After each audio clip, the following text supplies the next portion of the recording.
The Horrible Gamers podcast may contain content not suitable for all ages. Listener discretion is advised.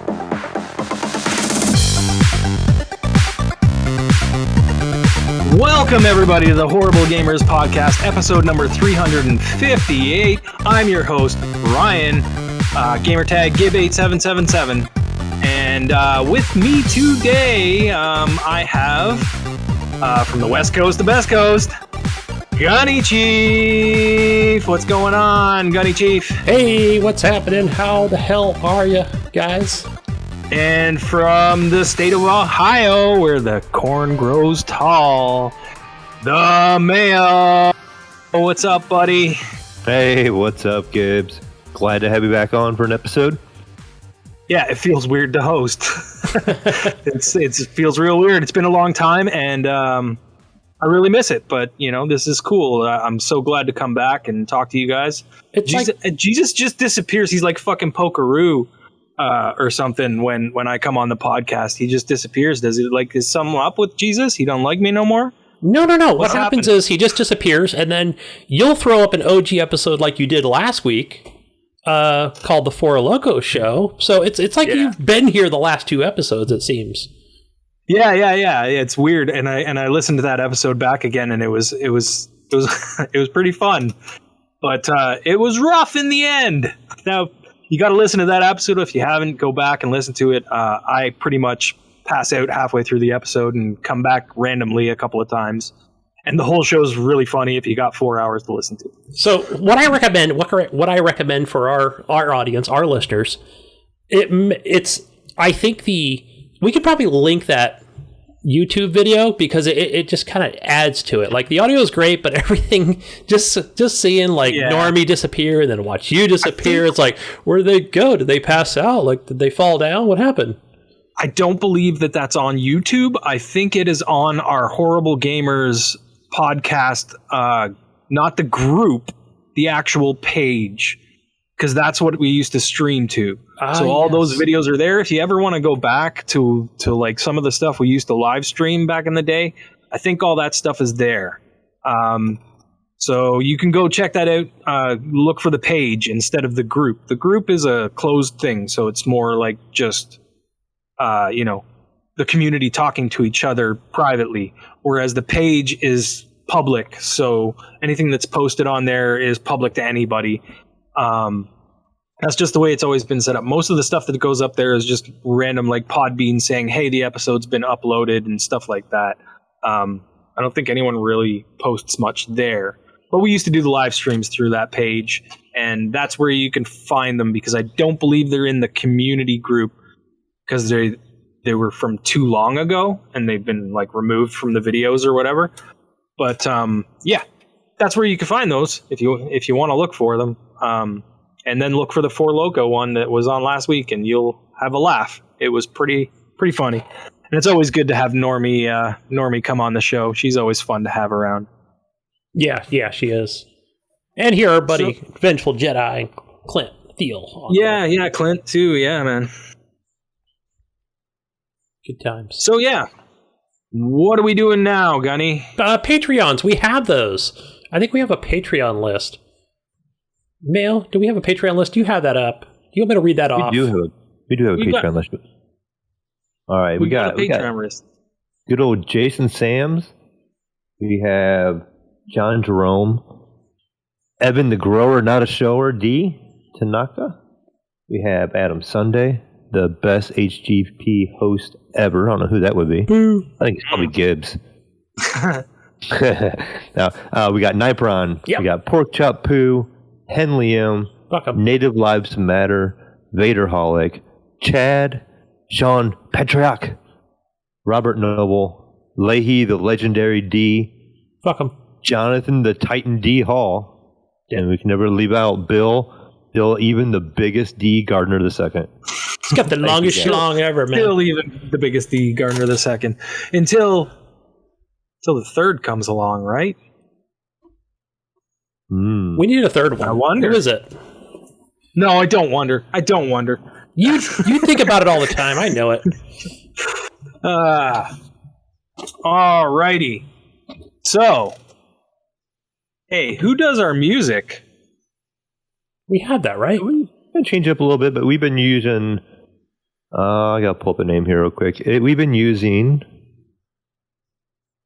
I lost my music page. Oh, no. Disc Chippo. Ah. So thank you guys for your music. And, we use some a variety of stuff there at the end there sometimes. So we'll probably use normal stuff this week. Yeah, we can go with that. Sure. Thank you guys for your music. Ricky and Nickbot. And if you want to get a shirt or a clock or a block or a rock or a sock, where can you go and get some HGP gear, Gunny? It's red, and it's a bubble. So go to redbubble.com. One of them red bubbles. One of them red bubbles, and search for Horrible Gamers Podcast, right? That's correct. The right search term? Yeah.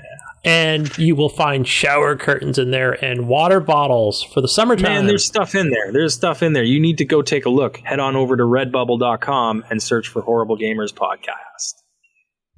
Yeah, make sure you sign up for their newsletter. You can get some 10 to 15% off of all things in stock over there before you check out. So you don't have to pay full price. We keep our stuff cheap. Maybe we should talk about some video games. I know we don't usually, I know you guys don't usually go straight into video games. I just say we don't have the Jesus information talk right Jesus now. Isn't here, to bless us with his conspiracies and knowledge. So I don't know. Does anybody have a crazy conspiracy they wanted to talk about that could fill this space? Or are we going to do a shorter podcast? Maybe before we talk about the corn shortage in Ohio, we could talk about going over to our Twitter. We have @HorribleGamers. That is the @_HorribleGamers. We have a Twitter thing over there. And it will leave us a review. And leave us a review on the iTunes. I think now you can give 5, 6 stars or something. I don't know. I think we can respond to it. All the stars. And we can respond back to you. We can say, fuck you, this is a good show. We don't suck. So leave us a review over there so we can attack you back. All of our community has big D's. And on Facebook, Horrible Gamers Podcast Community. That is facebook.com/groups/.horriblegamers. Come join us over there. Do it. Go now. Do it now. And if you want to become a Patreon, go to patreon.com/horriblegamers. Appreciate you guys. Thank you. Now, on to the corn shortage. Mayo, what's going on over there with the corn shortage? Happening? Oh, man, I guess, I don't know. I haven't seen much corn grown at all. Probably because it's kind of out of season. It's probably all... Is there a crow infestation and they're eating all the corn? Is that what's happening here? Is there corn mites or something? Somebody brought that up. Are there corn thieves that are stealing all the corn away? There you go. That's something I do remember as a kid. I remember always wondering as you would drive out in the country and you seen all this corn everywhere, right? What prevents people from stopping and just pulling off the side of the road and going out and grabbing some corn ears of corn and just driving away.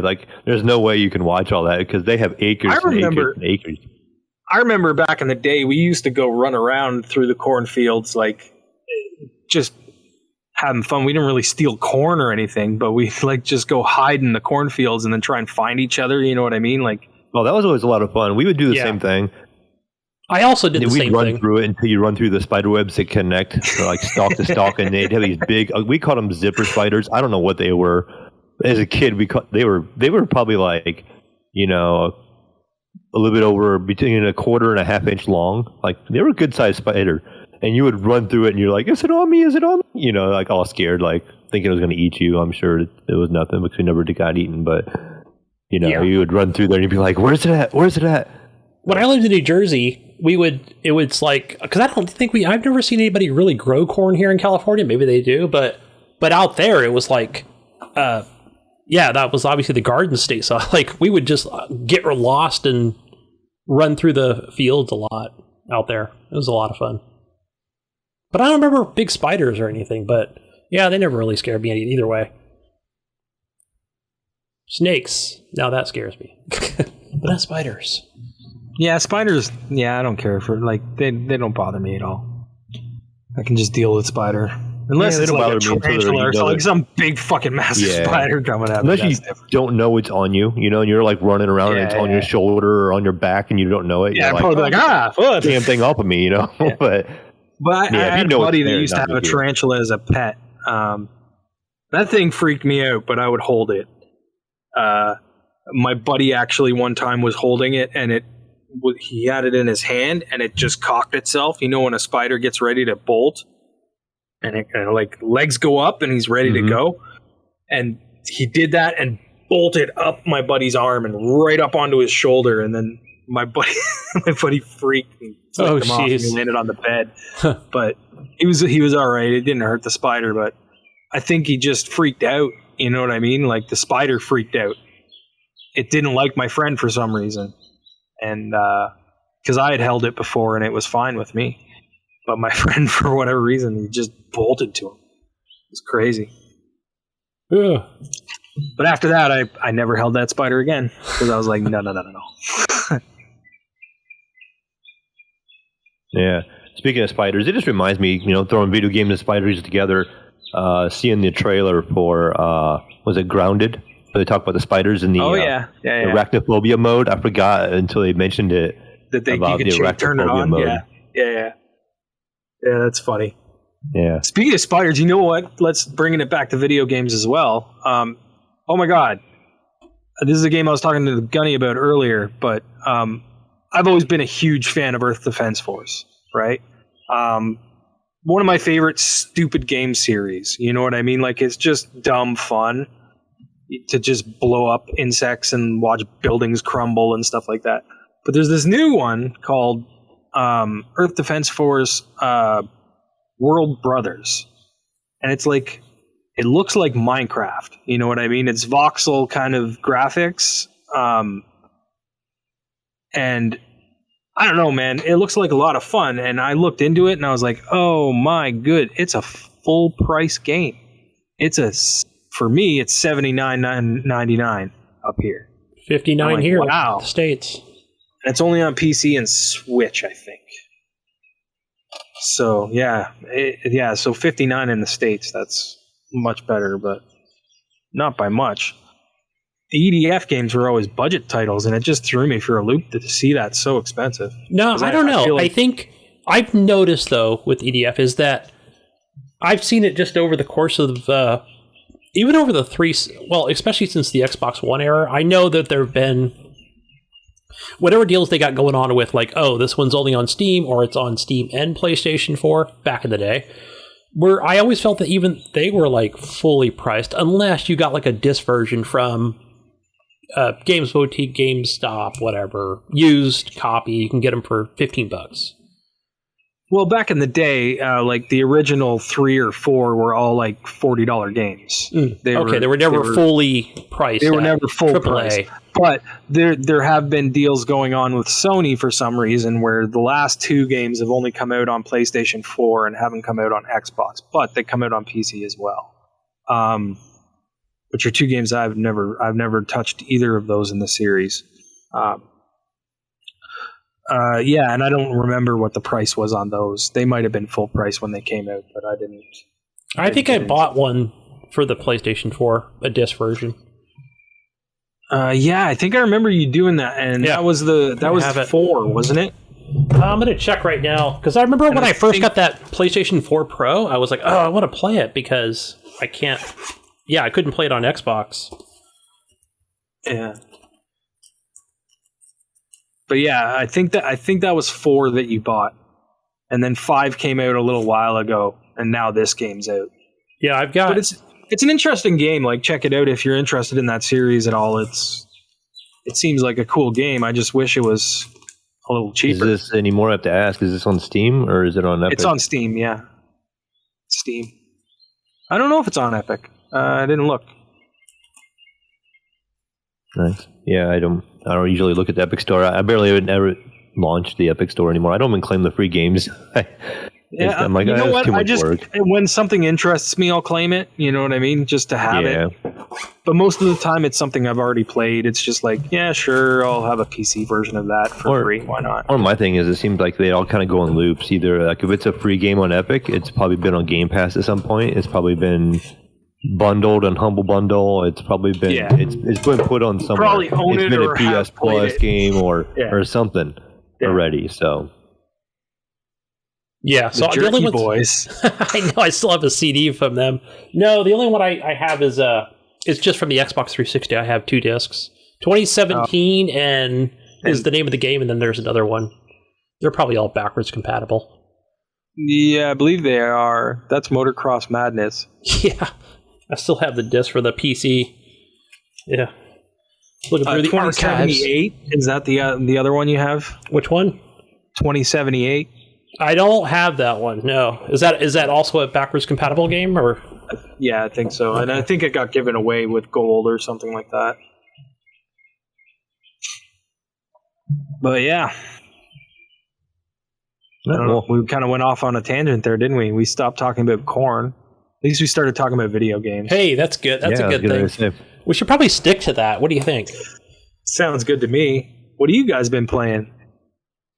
I'll jump in right away. I've only been playing this one game pretty much most of the week, and that's it's called a Tainted Grail, and I'm enjoying the heck out of this game. It is something I've been playing nonstop. It is the trying to name.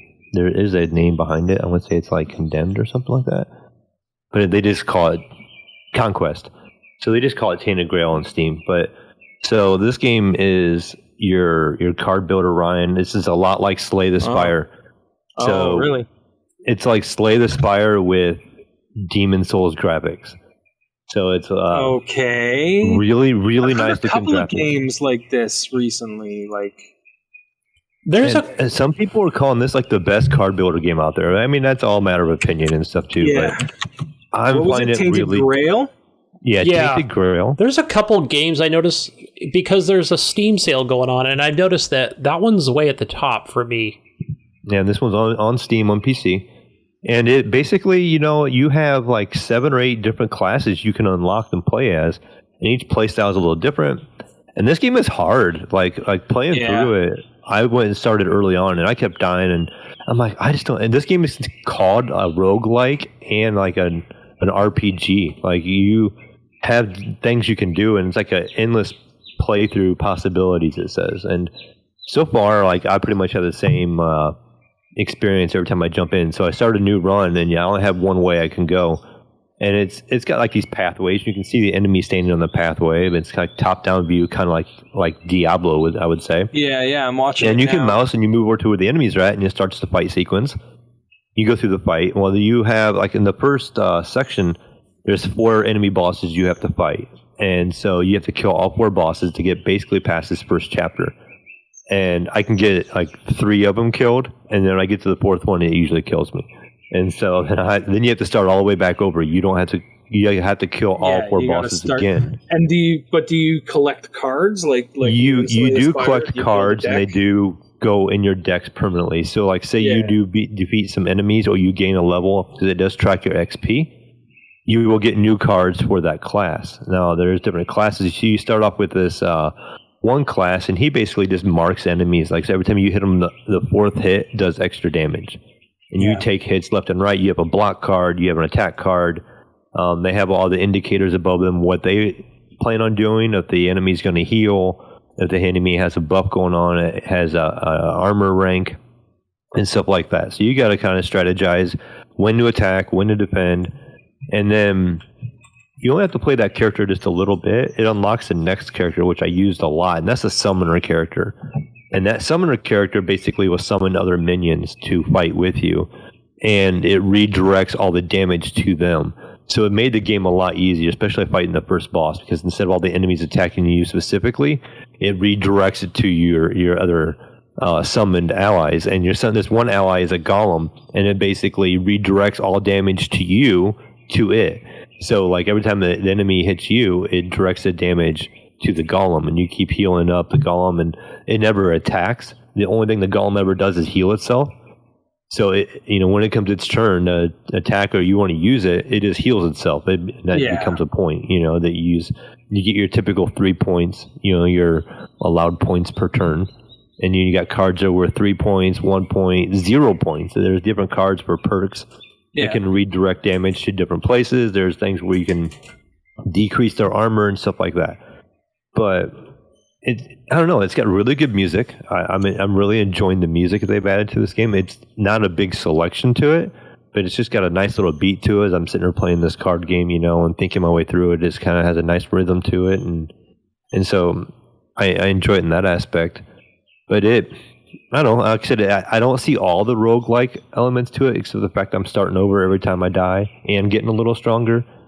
But I just don't feel like I'm progressing as fast as I should. Like I don't know how many hours. Let me see how many hours I have in this game. I have some hours in it already. I've got 8 hours in it, and I'm still technically in the first chapter. Yeah. So I'm trying to get through that. So I'm not sure how deep this game will go. That's just one character. And I've used like 2 characters, and each character has its own set of cards you can unlock and use. And so as you beat enemies, and you beat some of these bosses, they drop new cards you get to pick, and it'll tell you if it's a new card. Like, oh, here's a new card you can pick from. Yeah. And stuff. And then there's these candles you have to use. So when you're walking around, it has like a candle. It kind of lights your way. You have like a fog of war. And the brighter the candle is the more you'll see when you're walking around. So you don't just accidentally run into an enemy. Or you can see some allies on the map. So the map has allies that are scattered upon it. And they'll be guarded by like some kind of enemy. And you beat that enemy, that you talk to that ally, he may actually go back to your town where you start. And then he can help you with your journeys. There's like a blacksmith I found, a seamstress, and so they can change. You can buy upgrades. And some of this stuff, though, like you get, like there's this candle maker who makes those candles that can light up the area. And so when you use those candles, it makes a dust automatically. That dust has to build up, and he uses that dust to craft you new stuff. So like you can only get new stuff by playing it more often or burning more of those candles. Yeah. They also add to these candles an effect to like going into combat. If your torch isn't very bright, it shows like a strength of your torch. It will automatically put a card in your hand, and you have to use it that turn. And it could be a negative card if your candle isn't real bright, or a positive card. So like say you go in and your candle is like on full potential, it'll say you get like for this turn a bonus 50% damage. But if it's dim when you go into a fight, it could say you take 50% more damage. And you have to play the card, or there's some kind of penalty associated with that card. So if you didn't play the card and take that 50% bonus damage, it could be like you lose 25% armor the rest of the whole battle. So a debuff, like, okay. Yeah. So it's like extra difficult. Let's see. And then you have your XP, you have money, and then you have literally these candle ashes, and then you have these gems and a lot of stuff that you can basically combine to make yourself stronger. You get some passive abilities too as you beat enemies. It gives you a choice between 3 passive abilities for that run, and it could be something again like gain 5 more damage, or gain 25% more armor, or something like that. As an example, like you could just I get this passive ability, or you get this passive ability with a summoner. Like you can automatically spawn two people with you early on, because when you go into a fight, you only have one person spawned automatically. And even then you can choose like that. There's a serpent that does attacking. There's a golem that he redirects all the damage to him. There's like this fae that basically increases your ultimate. You have an ultimate that takes so many turns, and the fae will buff that, so it makes it increase faster. And basically the ultimate for the summoner I've been using will level up your minion, and you can pick the minion you want to promote, and you promote it, and he'll gain like 4 levels, and then he becomes stronger and does more damage, has more health and stuff like that. So like you got some choices to make in there too. So each character of these 7 characters you can unlock have their own ultimate, have their own playstyle, and it's up to them too, and they have their own unique cards. Nice. So I've played it a little bit, so it does have that roguelike feel to it, but it's just kind of a slow grind so far. Which could be good. It gives you some replayability. I think it's like a $20 game, if I remember right. It's on sale. Yeah, I think it's on sale right now for $15 or something. Yeah, it's Well, it's $15.95 up here. It's probably like $10 down there, I would think. Something like that. Yeah, so I recommend it if you like card games and if you like Slay the Spire, less that'd be me. But that would be for me. I'm enjoying it quite a bit. Yeah, so it's $13.99 right now on Steam. Damn, there's a game I'm looking at. I'm not going to mention it now because it's in my cart, and I'm like, oh man, I really wanted to play this game, but I'm not going to say what it is just in case I take it out of the cart and not buy it. But yeah, so many good games right there on Steam that are on sale right now. Slay the Spire, amazing game. Yeah, that's pretty much the only game I've been playing this week. It's called Tainted Grail Conquest. There is another Tainted Grail, but I'm not sure what that is. I think it's an older version. Like this is like a new version. So yeah, did you? I think it's called Ratropolis, but I think that one plays a little bit different. I mean, it's like card based, but not like a Slay the Spire or the one you mentioned. Kind of that same realm of RPG style type stuff. Yeah, I did mess around a little bit, Gunny. I did mess around for some reason. I was kind of bored. I felt like playing Mario Kart on the Switch. I don't know why. The game's old, and I just kind of sat back and just played some Mario Kart in the living room for a while the other day. Nice. Why not? Yeah. Just some mindless little racing, throwing shells at people. Yeah. Pretty much everything in that game is unlocked. My kids unlocked it all like within the first week. Yeah. Like they love Mario Kart. So I just didn't even have to do anything. I pretty much have everything there for me or, to unlock. So there's no reason to like play it to unlock anything. It just play it to play it. To play it, yeah. I played it, it was a couple months ago at like an arcade. But yeah, and then I played it at a customer stop as well at work. So instead of working, I was playing Mario Kart. Yeah. So funny how I don't own a Switch and I've played it in a couple different places. Yeah, that's pretty much all I've been playing. What about you, Gunny? So I was talking to Ryan. Oh no, I was showing you that screenshot, Ryan, but we didn't talk about it at all. And that was at Infinity Pinball. I don't know what I think Thursday or Friday. I was like, I don't know why this keeps popping up in my feed. Maybe because I have Pinball FX or something. And yeah, so this is only on iOS and Android. Android, yeah. And so maybe Ryan, you could probably describe the game better if you did play it. But it's it's almost like a roguelike pinball game. It's really weird. You're trying to get up levels. So there'll be a bunch of stuff in your way, like bumpers and stuff and whatever, and there'll be a hole at the top. And if you get it through the hole in the top of the pinball table, it'll go up into another level. And then you keep it going, you get it through the hole, you go up another level. So you try and see how many levels you can get, how high you can get. But you only have 3 balls, so if you lose the ball 3 times, sometimes you can drop down a level and get it back up again. But sometimes there's like a little like bumper there that if you hit it, it takes your heart away, and you only have 3 hearts. And if you lose all 3 hearts, you start over again. So it's a roguelike like that, you know what I mean? Where it's like try and see how far you can get, how high you can get in the tower. And, point based, and it's pinballs, ramps, bumpers, and stuff like that. I want to say I want to say also that it's cool looking. It almost looks a lot like a little cleaner Sonic Spinball kind of. There you go. That's a good way to put it. Yeah. Like, would you say 16-bit, and then all of the I don't want to say sound sprites, but just more of the sound bites are from Super Mario Brothers 3. I'm just pulling that out of my ass here because I'm pretty sure. I don't know where you get that.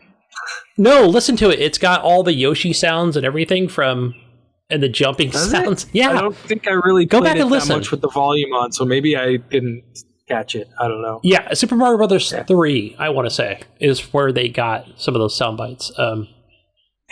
But yeah, it's I don't know. I was like, it was like the one thing, like the last couple days where I'm like, I'm gonna go back and play a couple more rounds. Fuck it, I'll watch one of their stupid ads to continue the game. Yeah, but it is like there's probably some pay to win stuff, but it's more, hey, how many points can you get? I think that's the whole key, right? Whoever's got, it's a local high score thing, not like you're competing against friends or anything like that. So I think the most I've gotten up to is 12,000. So I'm like, oh shit, I'm going to keep going, see how. And then you can unlock stuff, right? Like you can tables, I think, or not tables, but not tables, like just cosmetics and cosmetic stuff. Like that, yeah. Right? I don't know. I unlocked that orange ball, the first one, and then I felt like it wasn't as, like it didn't go as high as the regular other ball. Oh, really? I'm not sure if that makes a difference or not. But maybe I think what it is, that's the other thing too, where let's say you go up a level. I think those bumpers are going to shoot balls differently. So it kind of changes that way. Where I think when you're on the first one, I don't know. I think that changes. I'm pretty sure. As you change a table, it changes how far the ball will hit. The other thing too was, and I don't know if you find it, Ryan, but there was no nudge, no. I couldn't nudge it either. I was like, I couldn't find. But when you drop down, you just go down another table unless there's unless there's something in the way that takes a heart away. That's what kind of threw me. But then I'm like, okay, I get it. Again, with the mobile game thing here, it's not gonna give me a pass. It's gonna want me to pay for a freaking something. Yeah. Buy more time, buy this or that, but it's not throwing it in your face either. If you're looking for a mobile game and you like pinball, I think you might get a kick out of it. Yeah, for sure. Yeah, just something to pass the time really quick. Yeah. Is that all you've been playing, Gunny? No, the other thing I played was this was something that Leahy he was talking about getting Green Hill. So this is a survival craft game in the Amazon forest, the Amazon rainforest. And the only thing I did today was just make it through the tutorial. And as far as I know, it's a little more less forgiving than other games, where it did have like what I call a baby mode, but I went with the second tier up, whichever it was called. I was like, no, I'm not going to do baby mode. I want to start off with toddler mode. We'll call it toddler mode. Toddler mode, yeah. Junior mode, right? I played junior mode on that. And but yeah, you can kind of go watch some videos where it talks about, I think I need to know, because in the tutorial you start off with a machete, right? And you're talking to your wife or / girlfriend on your radio about, hey, don't you remember how to craft bandages or whatever? So it's kind of bringing you through that stuff, and go cut down some leaves, and you have like a crafting table. Well, it's not like a physical one. It's something you bring up in your HUD from your backpack. So, and maybe the other thing might be where, I don't know. It's something I'm going to continue to play. I just finished it like before we started recording. So, still have more to go on it this week. I'll have more on it next week. So maybe I have to go through something to hit, before I can start co-oping the game, because there's no talk about it. It's just more, not sure how that element of the game works, but either way, it looks really good, Mayo. I had it at, I think I put all the settings on medium, and I was running it like 70 to 80 frames, so it looks good. Nice. That game, I think that game's probably been out for a year or so at least. I remember hearing of it like a long time ago. Yeah, because a lot of the videos, it was in early access for a long time. The videos I see are like from 5 months ago and stuff, 6 months ago. Yeah. But yeah, I remember when it was mentioned like a long time ago, and people had interest in it, and I never picked it up. Yeah, but it's got it's one of those things where like you're walking through the forest and it'll say like, I mean, it won't say. You just, if you're watching a video, it'll tell you, but it's like, there's a rattlesnake. Yeah, you get bit, you're gonna fucking die, like, or you can pick up the dart frog, but I think if you lick the frog, it's poisonous, man. You're not supposed to lick frogs. No. But probably not a good idea. Yeah, don't lick the dart frogs, because you'll die. But yeah, it's one of you crafting hunger, manage your hunger and your thirst. Yeah, but I like the interface of it, of how you can bring up your watch, and it just, like on your left arm, it'll show you, hunger, thirst, injuries or whatever, and then you can change it, and it turns into a compass, like really quick. So it's kind of cool. I like it. Yeah, I want to say this came out around the same time the game Scum. Oh, that's the other one I was thinking of. Yeah. So I think they came around the same time, and I think they were maybe just in early access, and so maybe it's gone full release now. So I ended up picking up Scum and playing through that.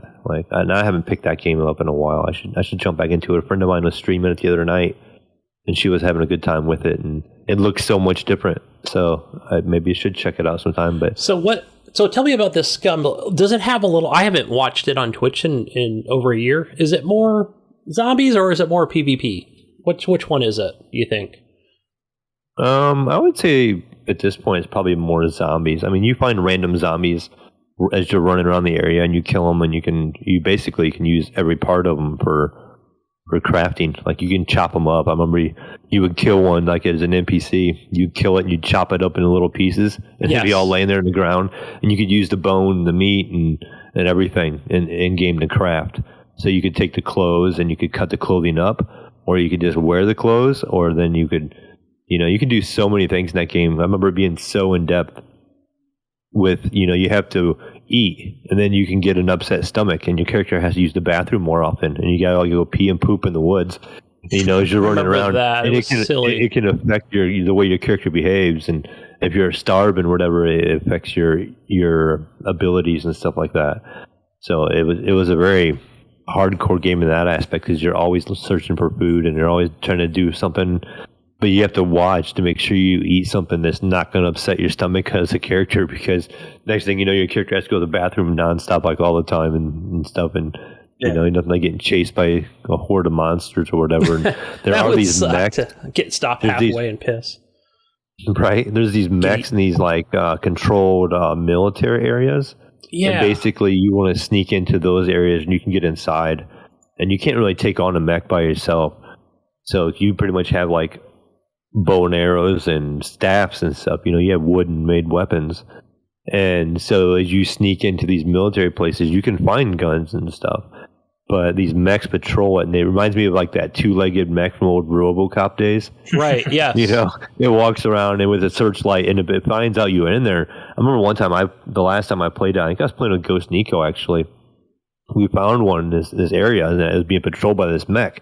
And we both managed to sneak into this facility, and we found all these weapons, and we're like, oh, we got this. This is awesome. And one of us was seen by the mech through a window in the military place. And so I'm like, oh, we're good, and it's on an alert now, and it's shooting, and you can hear it doing different things outside, and you're like, okay, how are we gonna get out of here without getting shot up and getting away with all these weapons? And the next thing I know, it starts killing us through the windows. So I'm like, we gotta hide. So we're hiding in these rooms, and then it ends up at some point in time, it starts shooting through walls, and it shot us through the walls, and evidently that's something they can do in the game, and so we end up dying and trying to respawn back outside that area. When you respawn, you have nothing. You don't have, and you go back and try to get your stuff. But then it was twice as hard because the mech was still on alert. So you'd have a hard time walking around, and it was just basically guarding all of our stuff, and we could never get back in. And I think that's probably the last time we played that game. Yeah, I think that was probably the funnest part I watched on Twitch, was watching people trying to get into the a military outpost or something. Not so much stone buildings or whatever, but they were all tents. And they were trying to distract those things, act as decoys so the other people can go in and get guns. But, yeah. Yeah, if I remember right, too, because there's these wild, wolves or wild animals or something, too, that was in there. And there was an area right outside that military base that had those. And so when we respawned right by them, and then they would just attack us, and we had no weapons or no clothes or no armor or nothing. So then that just created another problem too, and then it just kind of went from there. Oh, because all your shit's on the ground, yeah. Yeah, that makes sense. Yeah. And if I didn't mention Green Hell, I know it's on consoles as well, but I did purchase this on Steam on sale. The big Steam sale, whatever it's called. Play mouse and keyboard. How's your mouse and keyboard skills getting Gunny? You getting better at it now? No, not so much. I feel like this mouse, I still have my other one, but this one's the Glorious, right? Is that what it's called? Glorious? Yeah, the Glorious Model. I don't know. I feel like when I'm left clicking on, let's say a Windows icon or whatever, and you got to double click, to actually open it. I feel like I'm either, I don't know, it doesn't feel right for some reason. Maybe I'm old. Maybe that's what it is. I'm just too fucking old for, a glorious mouse. And I need be so glorious. Don't be so glorious, Gunny. I need to go back to my HP mouse, right? My old clickety clack mouse. My big giant white mouse. I have this heavy Logitech G903. It's like a wireless mouse. It's got like the really low latency and all that stuff. But it's a heavy mouse. And when my son comes over to my apartment, when he stays here, he likes a light mouse. So he brings his Model O with him because that thing is like a third of the weight. And so it's so funny, like he just can't stand my mouse. So when he comes to stay here, he brings his mouse for when he's playing his CSGO and Valorant and stuff because he plays ranked. He's got the Model I can't change anything. And he don't even like it even when he comes over on my PC because I have a 280 hertz monitor now. He has a 144 hertz monitor, so the frame rate on the monitor actually kind of throws him off a little bit, he says, because I don't know if it's the quality or whatever you want to call it, but just the timing just kind of throws him off just a little bit because the refresh rate matches the monitor is a little higher on my end. So yeah, he's got the Model O. I've got the Model D. I think that was the difference. Yeah, I'm just looking on Mouse Talk. Model D, man. It's got a picture of the dude. Looks like a PC Master Race on it, but it's got all kinds of RGB on it. Brian, it's fucking badass as hell. Yeah. It's too much for me. I'm still rocking the same old setup. No. But no, I still have this old ass keyboard here. Suits me fine. Yep. But what have you been playing, Ryan? What have you games? I have been playing a few games. I've been playing a whole lot of the Mass Effect remake. That's been great playing through that. Like it's really well done. If you never played Mass Effect before, or if you've played it, you should play this because you know already. I think Mass Effect 3 is like I'm just starting Mass Effect 3 now, but I think Mass Effect 3 is pretty good. Like I don't know. I think I felt that way back in the day too. Like I always felt like Mass Effect 3 was still pretty good. 2's better, but I think the improvements they made on 3 were way better. Like for making the game better. Yeah. Anyways. What else? Because like you guys have talked about that. Jesus will probably come back and continue talking about it. So when those game demos were out during E3, I played Tunic. Did any of you guys play that at all? No, I didn't get. It's like the Zelda-like kind of game. Like it's pretty. You're like a little fox, and you have a tunic. And you wander around with a sword. You get a shield. You know what I mean? Like it's Zelda, pretty much format, but with a different character. It was a lot of fun, and it's pretty creative. It was only like a slice. They said it was like a remix of like different levels. It may not be laid out like that in the real game. You know what I mean? Like it was just like a remix of a bunch of stuff that you could play through, and it was a lot of fun. I thought it was pretty cool. So, and I've been waiting for that game for a long time. It's been in development forever, but the other game I played during that time was Lake. Have you guys heard about this? It sounds familiar. I don't think so.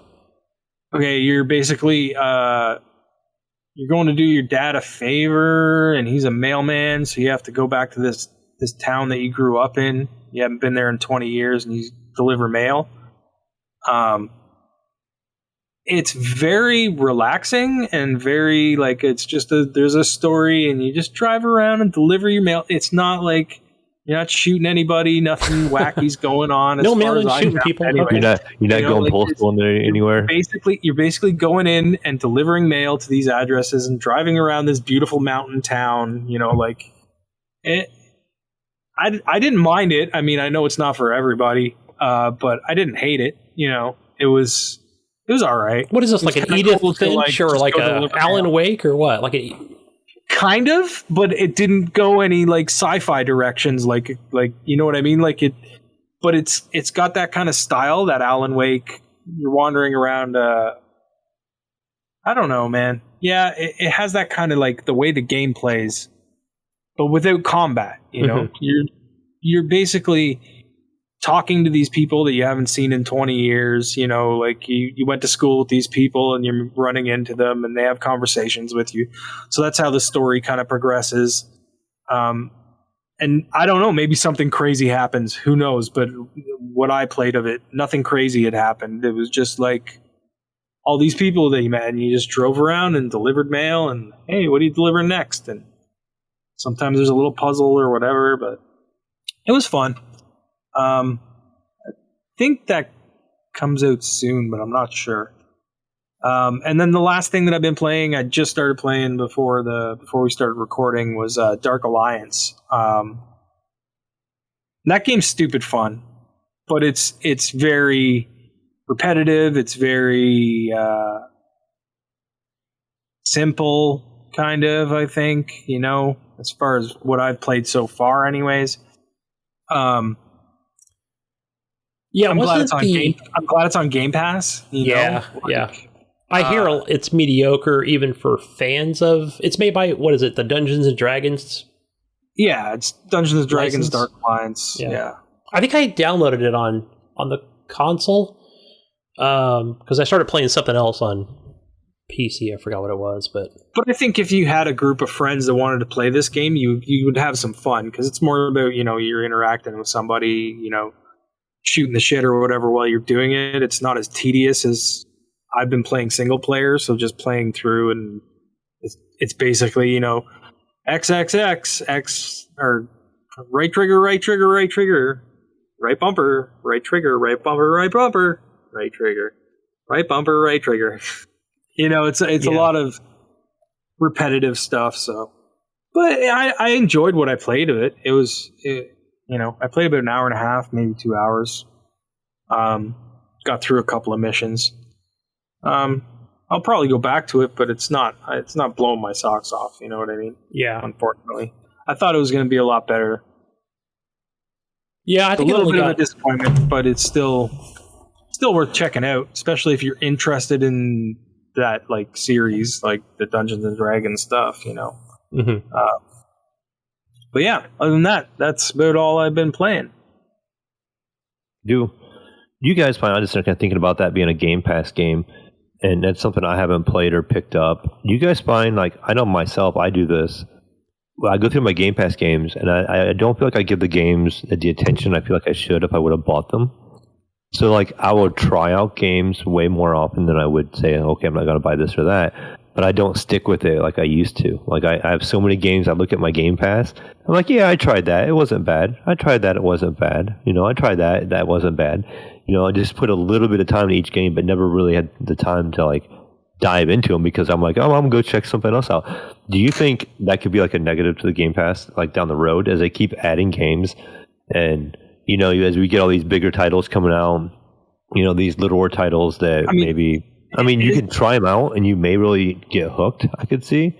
Yeah. But for me, you know, it's like, and that's the thing though, but it gives you the choice. It gives you the choice. If you're hooked with a game, then you'll keep playing it, and you keep playing it. If you're not, there's so much more there for you to try. And that's the whole point of Game Pass in the first place. And I get what you're saying, but if it doesn't hook you, then it doesn't hook you. That's sort of the point of Game Pass, is so that you can keep looking, you know? Yeah, you can get... I mean, you get those games that you can really enjoy. Like I said, you might, if you listen to the show, Gibbs, another one you might like was Undermine.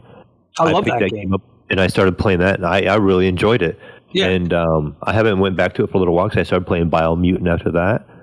But how is Biomutant? I've been so... How is Biomutant? Yeah, I mean, everything I've heard is bad. I don't think it's a bad game. Yeah. How Breath of the Wild is it? There is things. What was that? How Breath of the Wild is it? I never played Breath of the Wild, so I can't really compare the two. I never picked it up with Switch. I didn't want to pay $60 for an old Switch game. Yeah. But for me, I mean, the little things that are annoying, one, the way they name everything, and it's okay at first, but the titling of things, it's like a real little kid would name something. Yeah, I know what you're talking about. It's so primitive. You just get tired of hearing it after a while. You're like, and so you're like, okay. Then the narrator guy. Guy. But then the elements of the game, like the gameplay, can be really simple. Like you pick up items. Okay, this is better. Okay, the biggest thing is combos. You learn different combos, and you can unlock some abilities for your character. But I mean, that's pretty much the meat of it. I mean, there is more advanced stuff, but the things I was running into, and my son ran into, like he finished the game pretty early. He beat it in the first weekend. Yeah. Say you go into the secret area, and so you're like level 20, and you have this piece of gear on, and you can go into this area here, and you find this legendary item because items have rarity quality, and so this item will be legendary, and it will be like an armor piece or a helmet, and that like the helmet you have could be just like maybe rare in quality and be way better than the legendary piece you just find. So it felt like once we started getting later in the game, everything we found was just trash, and we were pretty much sticking with the same items all the time. Like, oh, look at this legendary helmet I found. It has 25 plus armor, and the piece I have right now has 60 plus armor. And I'm like, why is this thing a legendary item when it has such a little armor? So you just trash it or you recycle it, and so that carrot on the stick kind of falls off a little too early, right? Yeah. Would you say? And then the leveling system, I guess they just increased your max level that you can be, but it's not required to beat the game. Like you can go through pretty much and beat the game at any time you want. The difficulty of different enemies doesn't really change from the beginning of the game to the end of the game. So you have these 4 elite monsters, you can call them, that you have to kill on top of fighting these factions. And if you choose to go after these monsters, you can choose to fight them in any order that you want. Like I fought him in a different order than what my son did. Like I fought this one first, and he fought that one last. Yeah. So in that way, it's like Breath of the Wild, where you can go. Yeah. So it's just a matter of whenever you want to take on that section of the map, kind of thing. Yeah. And then as you're fighting the other tribes, you do get new weapons from them tribes. So you have like all these goals throughout the map. Like these tribes will have little territories, and you basically take over the territory. It's like a little fort sequence. You go in and you raid the fort, and you got to maybe fight a handful of enemies, and it's a couple of like battle sequences. It's like you walk through a doorway and you're like in an arena, and there's like 20 guys you got to fight. You fight all those 20 guys, and it opens the doorway up, and you go to the next area. Then eventually you'll have like a fort boss or a territory boss, and you'll beat him, and then you weaken that territory. And then as you beat so many territories, it unlocks the final fight for the leader of that group. You go and you fight him, and then you get his special weapon. Like he'll have some kind of special weapon, and you can add it to you. So then you have this extra weapon you can run around through. So it does progress and give you some new weapons you can use. But again, we found items in the game that were way better than everything else that you just seem to get later on. Yeah. We found this gun that it does the electricity damage, and it would just tear through bosses. It would stun them and just tear them apart. Yeah, and then why use sword, anything else, right? Yeah, and we found this sword that has fire on it, so it like lights them on fire and it does a massive amount of damage. And so, like, if you want to use close range, you find this sword, and then it just takes care of everything. My son was going in under level big time. And he had both that sword and that gun, and he was just destroying enemies. Like, they had huge health bars, and it was just going down in massive chunks. And so, but it does have a deeper side to it in spots. The crafting and stuff is kind of more complex and takes a minute to figure out. If you can mix things together and stuff like that, you do have different stances, and there's some things that we didn't even completely figure out in the game, but we didn't even need to use them to get through it. So it's like, okay, you could probably really put some time into it and learn all these things, but you can also like bolt right through this game. Yeah. The other thing is you could get bored beat it in 10 hours. Right? You beat it in 10 hours if you just wanted to like streamline it.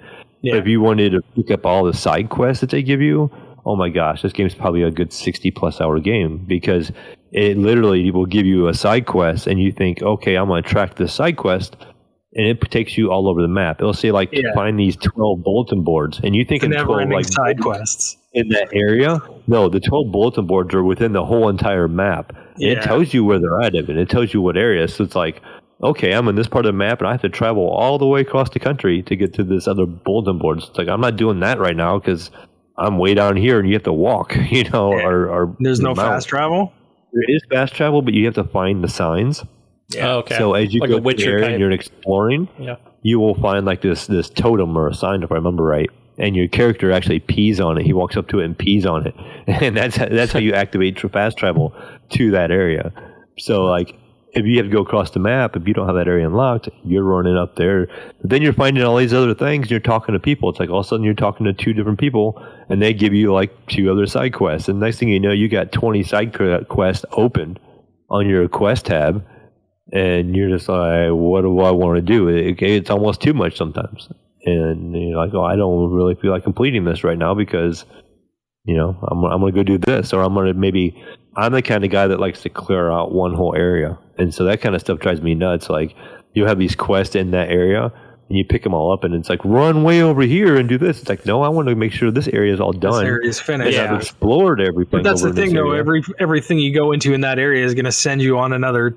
Yeah, and then you find a new thing. It's like, hey, go over here. It's like, no, I don't want to go over there right now. I don't want to. So, I mean, it was enjoyable, though. Like I said, I don't regret my purchase of it. I did buy this on the Xbox One X. But I was wondering if you bought it on Steam. I was like, I'll Mayo pass it. Yeah. So I did buy it because I was playing a lot on my OLED TV in the living room because I had the puppy and she was young. I mean, she's still young, but she was running around just tearing the house apart, and I did not want her in my room with my computer because she likes to run behind where the cords are at, and I hear her chewing on things and getting her out, and I'm trying to do this and that. And next thing I know, and if I'm playing in here, I'm not paying attention to her. So the next thing I know, I hear her underneath my bed, and I hear this chomping noise. And I had all my computer boxes and stuff underneath there. Oh, no. And so the next thing I know, I'm like, all right. So I had to dedicate a day to clean it out underneath my bed. And I always save all my computer boxes. So I had like my motherboard box and my, like the only box I didn't save was probably my tower, because it's just a big box. But my CPU box and my motherboard box and hard, they're all underneath there. All the paperwork's underneath there. All the extra wires and screws and nuts and bolts, that's all in those boxes. Next thing I know, I hear ripping a box open, and she's running away from me with something in her mouth. I'm trying to figure out what it is. So I end up just cleaning out underneath my whole entire bed, and now it's just empty under there. But now she grabs something she can't have. She just runs and hides under my bed.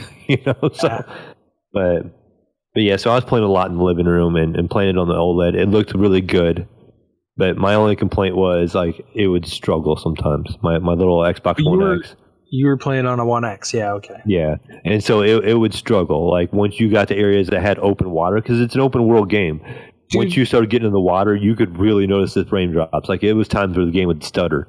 Like I still have my One X. I have my Project Scorpio One X. Same here. And my God, I can't go back to it. Like when I turn it on, even like trying to like load up YouTube, it takes forever to do anything on that thing. It does take a long time to load stuff. That does bug me still. I don't know. Like it was like I never noticed it before. You know what I mean? Like I really didn't until I went back and I was like, oh my God, it is so slow. Yeah. But the Series X is just snap, snap, snap. Snap, snap, snap, snap. It's right there. That's the beauty of those SSDs, like that's old, they're using regular hard drive technology from, how long has that been on PC? Yeah. I mean, that's, you're old hard drives. I mean, you only use those anymore on PCs for a computer. They were only 5,200 RPM, I think. Yeah. Like they were slower drives. Yeah, so even they were mechanical drive, they were still slower drive, So now you got these SSDs, which is huge, and that's what I was always saying to the new consoles when they come out. The biggest thing is the speed, but you're really going to notice it as a console player because when you're used to that old Xbox speed and you went to this new Xbox speed of loading, it's night and day. I have that on my PC as well, right? Like I have the M.2 drive on my PC, but I think my motherboard only does 3 gig per second or something like that. Right, yeah, there's a bandwidth on your motherboard that goes to your CPU. And as motherboards have gotten newer, they've gotten faster. They can hold a better bandwidth. Yeah. So as you get a newer motherboard, you can get a better M.2 that has a faster read and write. Right. So everybody, some people just think 3 gig a second's pretty fast anyway. Right. So some people think I have an M.2, I'm good. But if you have an old first gen M.2, you're only like 2,200 megabyte per second, which is like 2.2 gig per second. And now the new ones are doing 5 gigabyte per second. And I think there's even some out there that are really expensive that are higher than that. Yeah. So, even with the M.2s, there's a big difference with your motherboards and how new your motherboard is and stuff. So I was glad the motherboard I bought had 2 slots. So I got at that time it was really expensive. So I only got a 256 to run my operating system, right? So that runs Windows. Or no, was it a 128? Might have been a 128. I can't remember. But anyways, and then I got a 500 gig for the second one for games and programs and stuff like that. Yeah. That's pretty much what I did in my last build. Not my newest one, but my old one I gave to my son and stuff. That had the old Intel i7 6700K, and that one had 3 M.2s when they first come out, slots in that motherboard. And it was like a Z170 board, and it had 3 slots. So what I did the same thing like you. I did a 256 gig M.2 for just Windows. Yeah. And then I put a 500 in it for just games. And then I never did use the 3rd slot. And then I bought a 4 terabyte regular hard drive for all my pictures and videos and stuff like that I wanted to keep. That I didn't care if it loaded slow, so. But that was just, like a matter of preference then, because that stuff was expensive back then. I remember those hard drives were a couple $100 for a 200 gig, hard drive. Yep. It wasn't, well, I think I got a pretty good deal on mine when I got it, but they were just starting to I think we lost Brian for a second. Oh, did you lose me? Oh, but I lost you for a second there. Am I back? Yep, you're back. You're good. Oh, there we go. Okay. That sucks. So yeah, PC. We're in the PC corner here. What's going on? Yeah, we ran Gunny off. Hey! Yeah, Gunny said he'd be right back. So have you seen the Windows 11 stuff? I've only just read a couple of little things. I haven't really dug down into it. I'm not really excited yet, so I don't know. I'm a little bit excited. There's a way, you can make your PC a gaming focused Windows PC now with Windows 11. There's an option where it's okay, we can integrate, to run better for gaming, instead of being a workstation. You know what I mean? So yeah. It just worries me because Microsoft has never been real concrete in the stuff they do. Yeah, look at the Windows Store. The Windows Store was bad. The original Game Pass app was kind of bad and kind of wonky, and even getting in the group chat and stuff like that with the social networking and stuff through the Game Pass app was hard for a while. And then when they came out with the Windows, whatever let's call it in Windows 10, then the Windows Hub or whatever, the Game Hub, you hit Windows and the G button, and it will pull up all your information. That stuff was actually hurting some performance of people that didn't want it on. And you have to manually go in and turn that stuff off because it automatically enabled the recording, the DVR features and stuff like that. So, if you had a weaker PC and you didn't know all that stuff was on because they didn't flat out tell you. Yeah, it's just bogging it down and just taking away valuable resources, and it's recording stuff on your hard drive, and you're not even, aware of it. Yeah. Yeah, and so I've had friends before be like, "What's all this?" He's like, "I have 200 gigabyte of storage taken up on my hard drive." And they get looking, and it's video clips that stuff is automatically saved that they didn't even know was being saved. Yeah. And they're all getting guilty of that. I know NVIDIA has a thing that will record clips for you and highlights automatically. It works with PUBG and Fortnite. When my son was playing Fortnite on my PC, since he was really good and getting, 10, 15 kills a game, it would record each kill. And so, his run, he would get as a highlight each time he killed somebody. So, he would just one day him playing, I'd have 10 gigs of storage taken up on my PC because this thing was recording nonstop. So we figured out how to disable it, and I would have to go back and delete old videos and stuff. Yeah. I mean, it's kind of handy if you were like a content creator. I think like, I have this on. But and that's how the many thing, of us right? are? That's what it's gonna. That's what. How many of us are actually YouTubers where we need it backed up? If you're playing on Twitch and you're just streaming it live, that's different than having a backup video recording and 4K or 8K sitting on your PC every time you kill somebody. Yeah, that's crazy. People like right now with the new Xboxes and stuff, they how important storage is, and it could be the same way with PC. These hard drives are expensive, and I don't want my $400 hard drive taken up with videos that I don't even know are being recorded or saved. I think some of it is not. Some of it is stored locally, or maybe it's not. I think that maybe the new way of doing things now is, let's say you go to record a clip or whatever. You set it for 30 seconds or 1 minute, whatever it might be. Mm-hmm. And I think what it does is there's only so much storage allocated to that for that feature, because then if you do want to, it'll start deleting old ones and stuff. I think it automatically does it now. Instead of saying like, hey, like your storage is full, you need to do something, because there are options like, upload it to your OneDrive, upload it to Xbox Live or something like that. It's called Xbox Live. It's basically like a cloud storage, versus your local cache or whatever it might be on your box. I think that relates to. It might be the same way for maybe even the One X. I'm not sure if it's the same like on the Series S and X. So they just changed the way they did things, because you can change it now. Like, I always keep my clips in 4K.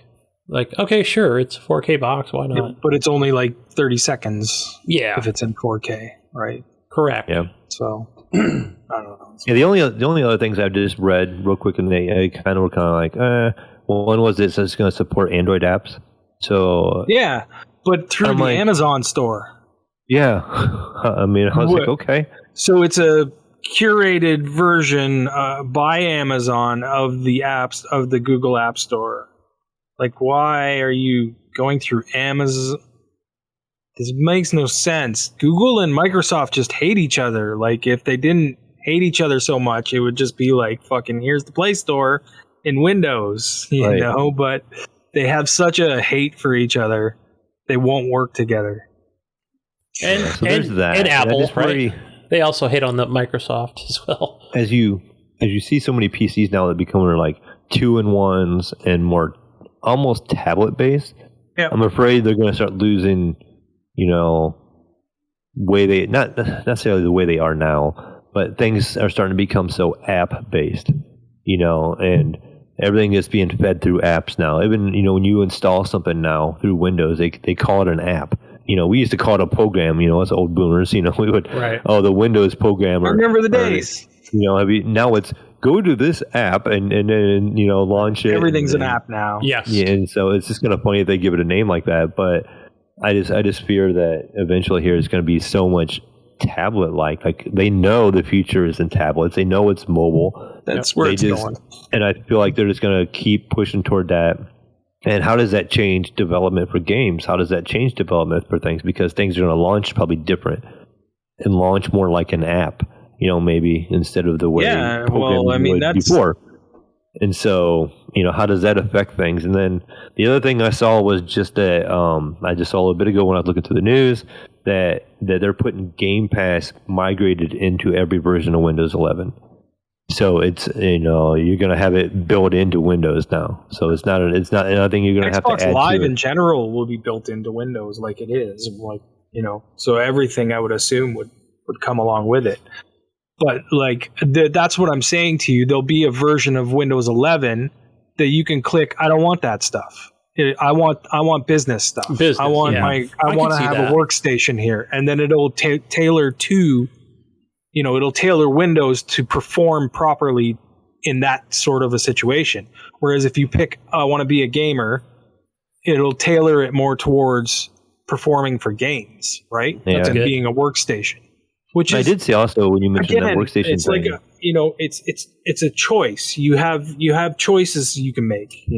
It's kind of like with what Xbox and Microsoft have been kind of doing all along is going in that direction where it's like, hey, you want to do it this way?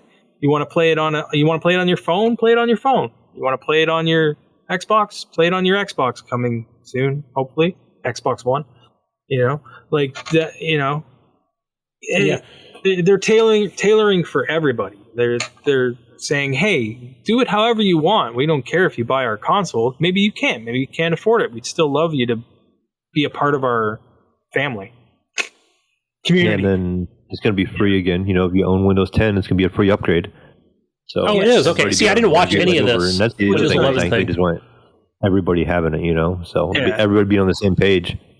Yeah. Well, they did pretty much the same thing with Windows 10, right? Yeah, and that's hey, anyone that owns Windows 8 or Windows 7 can upgrade for free to Windows 10. And it's nice because I remember back in the days when you would help people with their PC and be like, well, what version of Windows do you have? I'm like, oh, I have Windows 7 or I have Windows 8 or I have, and you're like, okay, each one's a little different. And it was nice that everybody pretty much did migrate to 10. So, and it does make that easier. It's like technical support and stuff too. I think that can help.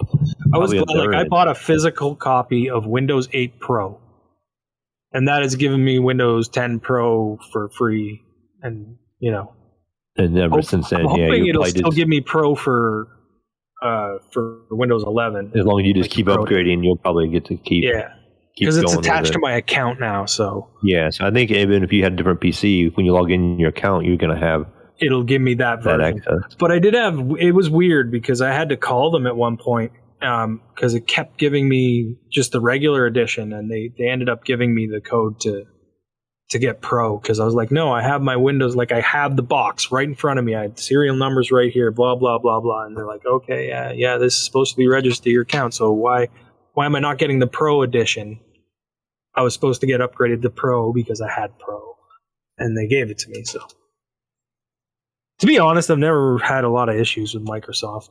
Like whenever I contact them, I don't do it a lot, but whenever I had to, like Red Ring of Death and stuff like that. It's always been fairly decent experience for the most part. Well, not enough being a Microsoft shill. So I didn't watch any of this Windows 11 event or reveal, but nice to know I can upgrade for free. Bits here and there, and it's a free upgrade. That's great. That'll be cool. Yeah, and it's supposed to be a little bit more. I don't know. I think it was just rumor or something I saw. Like the interface is going to look a little more like Mac. Yeah, or a little bit. Like things are a little more centered and pop out from the bottom. It's. Yeah, I don't know. If you look you'll see the pictures. If you Google it, you'll see it. Yeah, and then I guess I did see a good one because I've seen a thing too. Just again, when I was looking at the news before the show. There's some kind of special microchip that's in most motherboards that it's going to utilize, and it's supposed to increase our security. And Windows 11 is going to require that your motherboard has this chip. And then so I was kind of like, what is this chip? It's like TIP or TPI chip or something like that. I just kind of glanced at it. I never even heard of it either. Yeah. And it's something that it's basically it's internal hardware based, and it's supposed to help with encryption and security. I guess this is something IT users for like companies and corporations use. Yeah, and we never really use it on the commercial end. But I guess it's going to be required for the new Windows. They say most of us all have it. All your motherboards have it since like 2011. It's just never been utilized except for the IT people. So I guess they're going to start utilizing that in the new Windows to help security of it. So maybe hey, we'll have a better reputation of being more secure. That'll be good, I guess, if you did buy, some cheap knockoff Chinese computer, then you're probably screwed, because you went the hobo way, right? No, because all this crap is built in the same place. I was just thinking it's built there, it's been a standard since whenever, 2011 or whatever, as long as you haven't bought your computer from before that, which I don't think it's probably running anymore if you did. Yeah, if you haven't upgraded since Windows fucking XP. 95 or something stupid. 95. But so I mean, hopefully doing some good things. Hopefully they add some new features and stuff like that, maybe make some things easier for us, but we'll see. PC talk. No. Where are we now? Let's go to the news, guys. Let's talk about some of the latest news we have going on here. News time. Breaking news. All right, Gunny, give us the news. Here's what we got, guys. For this one's for Jesus. Walks-a-lot here. We've got Halo. Halo Infinite is definitely launching this year. When is that? It's going to be announced soonish. Soonish. We know that for. So yeah, I got an interesting thought about this. Okay, so I was surprised that they were launching Forza Horizon 5 in November. Why are they doing that? That's really weird. Oh, right, and not regular Forza. I'm assuming they couldn't have it done by September.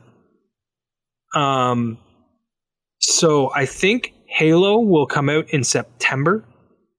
Because if you look at the lineup of Game Pass games that are coming out, look at it carefully, and there's 1 month that doesn't have a game coming out.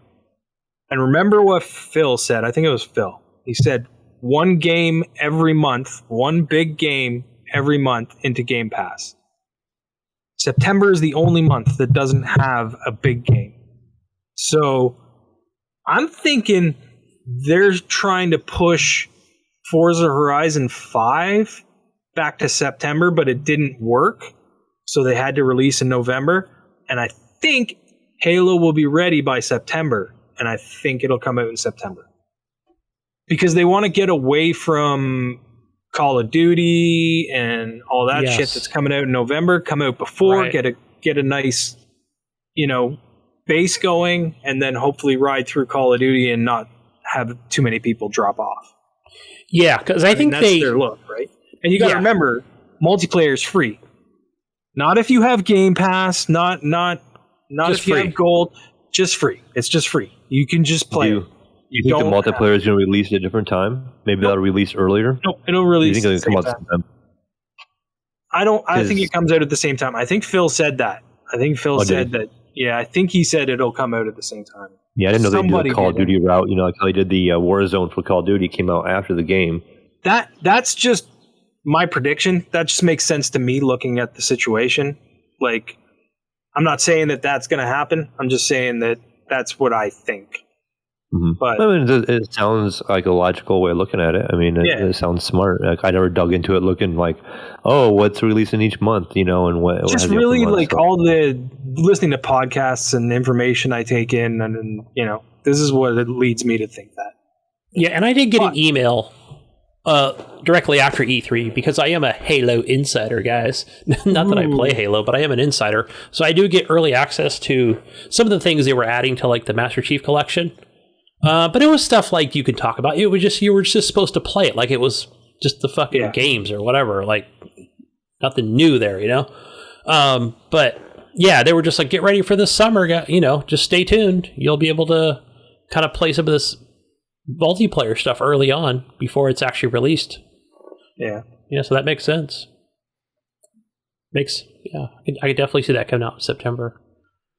For sure. Yeah, I mean that's pretty big. Yeah. It's going to be big for them, I think. What else we got, Gunny? Or were you done with that? Pretty much done with that. I just talked about games like Battlefield launching in October. So, yeah, I can definitely... That makes sense. Do you think they're going to try to avoid Battlefield? Yeah, so September makes more sense. That's what I'm saying. Like, if they come out in September, it makes sense, right? Like, they'll get away from taking sales away from Battlefield as well. Right?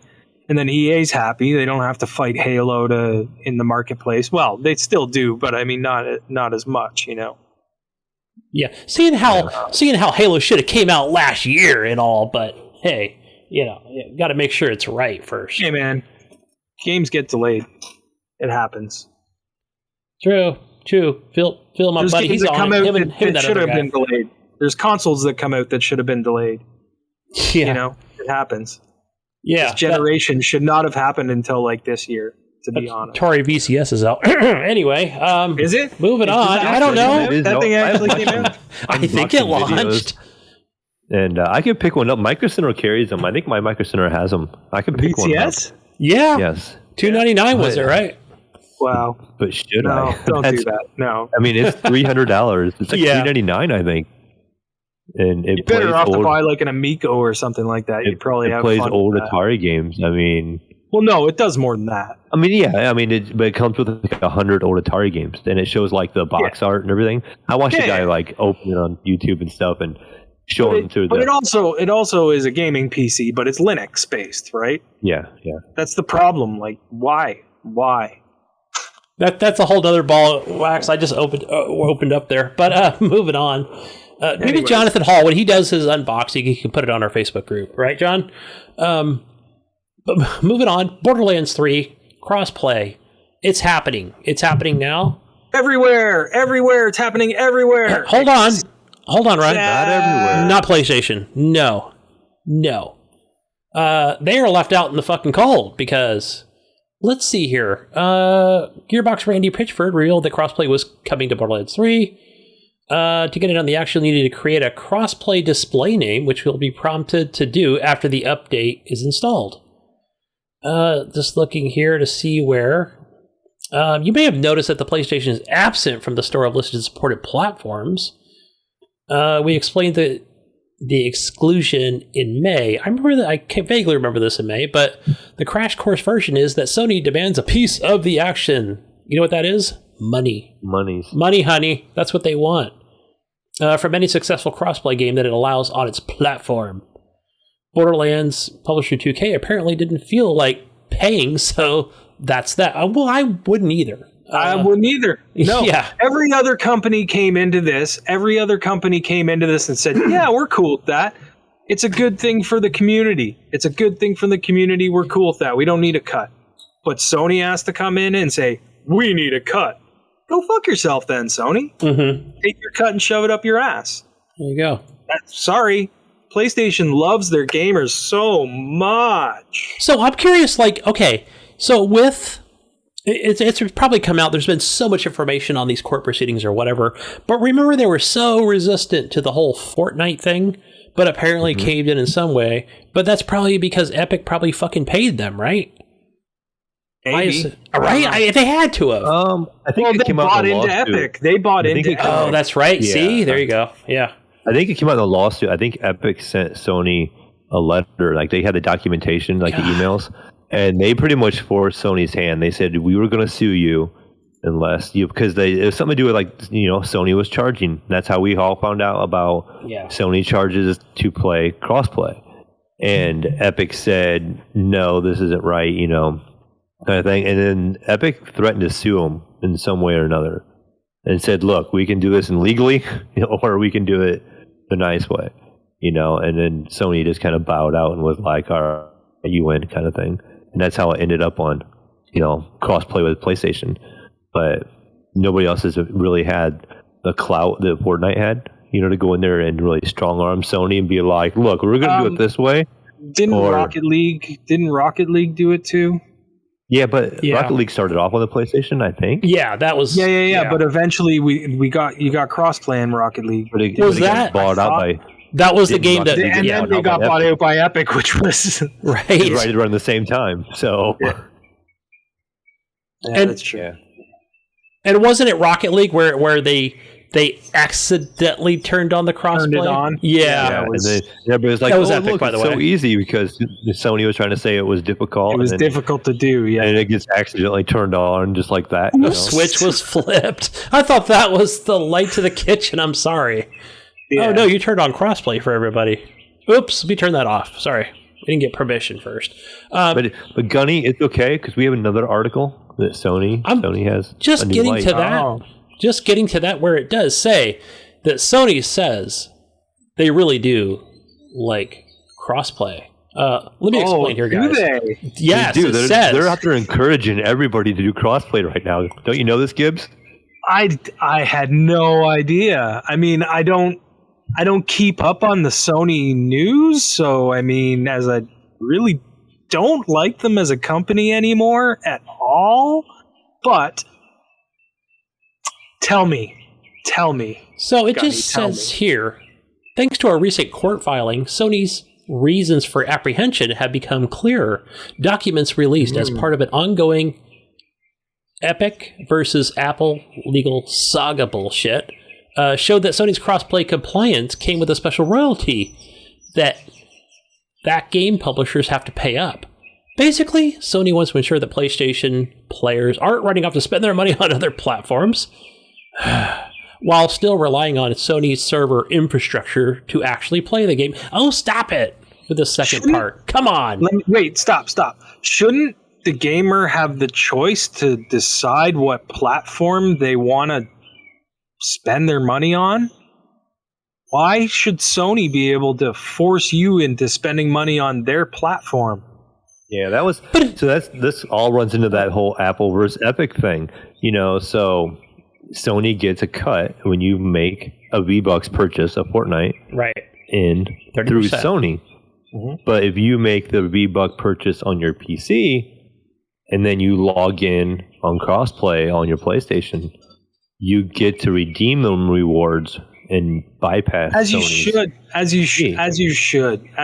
And so Apple has the same problem. If you buy something, you should own it across platforms. Like I've always said that. I know it'll probably never happen, but it obviously will never happen. Like where I buy an Xbox game and I will own it on a Sony device. You know what I mean? That'll never happen.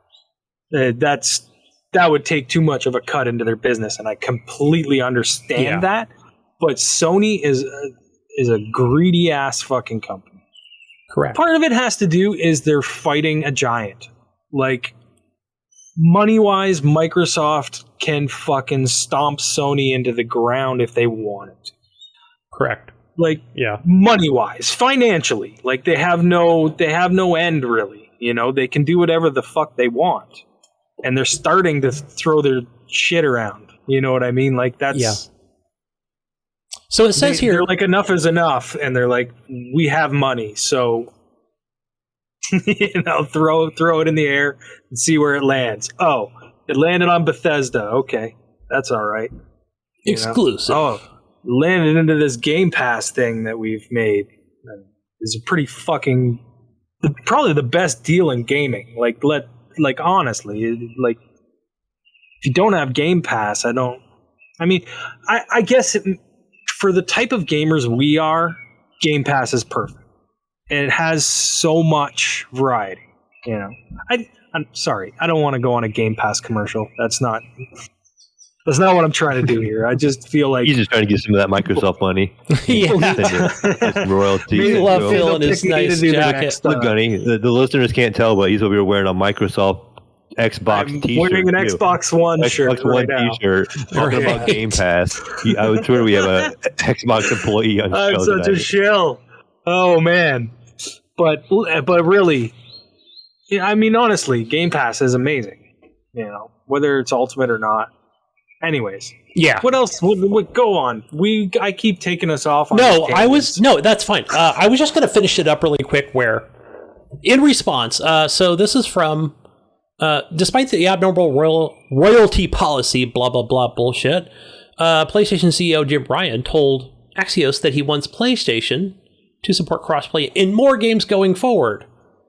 He says not in all games. Hey, listen, this is what he's saying here. This is what he's saying. Games that will pay us the money. Oh, we found a few publishers that are willing to pay us that money. Let's get them. Let's hook them in. Pull them towards us. Look here in quotes. It says, we support and encourage crossplay. Ryan said, cited various titles that currently support the feature. Jim Ryan said. Don't just use his name. Because I don't want people thinking I said this. Right. Hey, here's a good example. He said, Destiny 2, which will soon introduce it. That number will continue to grow, he added. Boy, he's really putting his money where his mouth is, or vice versa. Yeah. But it'll grow by one more game in the next year. So this is what I think. Okay, so you've got Jim Ryan, right? And now he is the CEO in America.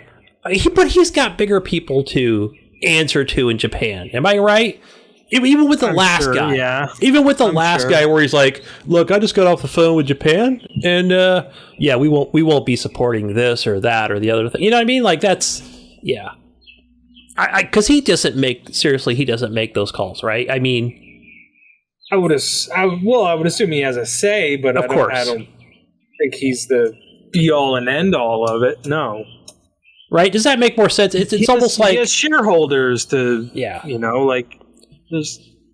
But okay, right? Shit he's got to look for. I just can't see like me as a Sony pony or whatever just running off to go buy an Xbox One to buy fucking costumes on or whatever to play Fortnite or better car skins for Rocket League. The thing is they need to make cross account. So I feel like DLC stuff like that. I feel like that should be like all based through Fortnite servers, for instance. Let's just use Fortnite as an example. So if I buy something in Fortnite, it doesn't matter where I play it. I can access my content that I've purchased, whether it's on this device or not. Mm-hmm. That I feel is not violation of anything. But who am I? Like really, it's just. I feel like I should be able to do that, like that's something that I spent the money on. Why can't I use it here? Oh, because I didn't spend money in your marketplace, but I'm still playing. That's the thing. It has to be, the games have to have their own marketplace, I guess, is what I'm saying. Games like Minecraft has its own marketplace. You go in, you can buy mods, you can do this, you know what I mean? Like, it's that way. You're putting money back into the game, which is what you should be doing. Right. I feel like, I don't know. But I get what you're saying. It's hard for me to explain. No, I know what you're saying, especially if, okay, let's say you're doing that. Could there be rather than Microsoft or Sony or whoever? But I could definitely see if, okay, can we just take each game and maybe handle it differently? Like, could Sony do that? There's the better question. Could Sony come in and say, okay, Borderlands 3 is now crossplay. All right, so for costumes and stuff, and they've kind of got their own store thing, but we know they're playing our fan base or whatever. They're playing on our console, but they're playing. They have crossplay enabled or whatever. I don't fucking know, but still, maybe not get 30%, but. Could it be 15 or what? You know what I mean? Like, could they just kind of change the whole way microtransactions are done? Structure works. I don't know. Maybe that's too hard or they're just too greedy. Who knows? I just don't think it should matter what platform you play it on. If you're playing the game, you should have whatever you've purchased, whether it's from a different console or not. I don't feel like that's a hard thing. But I think we're tied up in the fact that they want their money. Yeah. And maybe it has to do with Xbox doesn't really have to worry about money right now. They don't. Like, they make people. People always say, "Oh, $7.5 billion for Bethesda." Oh, they spent so much money. Yeah, but.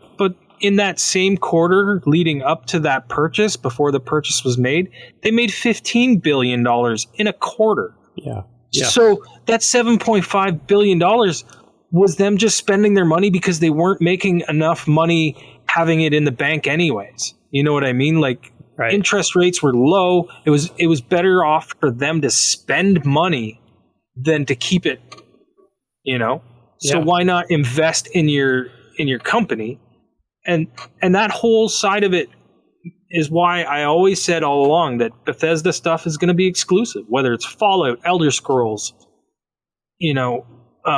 Starfield, whatever. Bethesda stuff moving forward will be exclusive. Okay, this is where we may differ or disagree on things, right? All right, so I think Fallout 76 and things that will continue to get updated and whatever. That stuff will all still be on multi-platform, cross-platform, whatever. Right. But moving forward, the new single-player experiences, stuff like that don't need to be through a whole wide, that'll all be exclusive to Xbox. Yeah. And if you want to play, you can play it on your PC on Game Pass if you don't want an Xbox. You know? Yeah. And so if you're playing on your Xbox One, your original Xbox One. Hey, maybe xCloud helps you out, and you can play those Series X games on your original Xbox. Not original Xbox. Sorry, I mean original Xbox One. That old fucking VCR of a console. Holy shit! Dust that thing out, it still runs. Or an S or whatever, right? Like, that's where things seem to be moving. Okay, I agree with that. Like, especially like well, maybe and maybe not. I don't know about existing IPs or whatever, like a Wolfenstein or whatever. Because I could see like Wolfenstein and maybe Doom, but I doubt even Doom. I think they would keep Doom close to chest too. There are some things where I think, like Doom. I think Doom will be like, let me back up a minute here, Ryan. Okay, so Starfield, brand new IP, not on any platform right now because it's just not out. I said that all along that would be exclusive. I've always said that. Yeah, I think a lot of us thought that would be. I don't look at it like that. I don't look at it like this game is going to be exclusive. I think, personally, I don't. I know I should, but I don't. I just don't. I really don't know. Because it is. It is. I know what they said. Stop dreaming. Stop dreaming. Stop dreaming, Gunny. Stop. The dream is dead. I'm fucking grounded in reality over here, man. Leave it alone. You're going to get PC and Xbox only. No, ever, never, ever on a PlayStation unless by some miracle Sony says, hey, we'll take Game Pass on PlayStation. Then I would agree. Then I would be like, at that hint of it, yes. They would be able to play Starfield. They would be able to play Gears of War. They would be able to play Halo on a PlayStation. But that'll never happen. Okay, listen. Here's what I just don't like this word exclusive thrown around, right? You know how many fucking over the years, whatever happened to... Listen to me. You don't like the word exclusive. Who throws the word exclusive around the most out of every gaming company?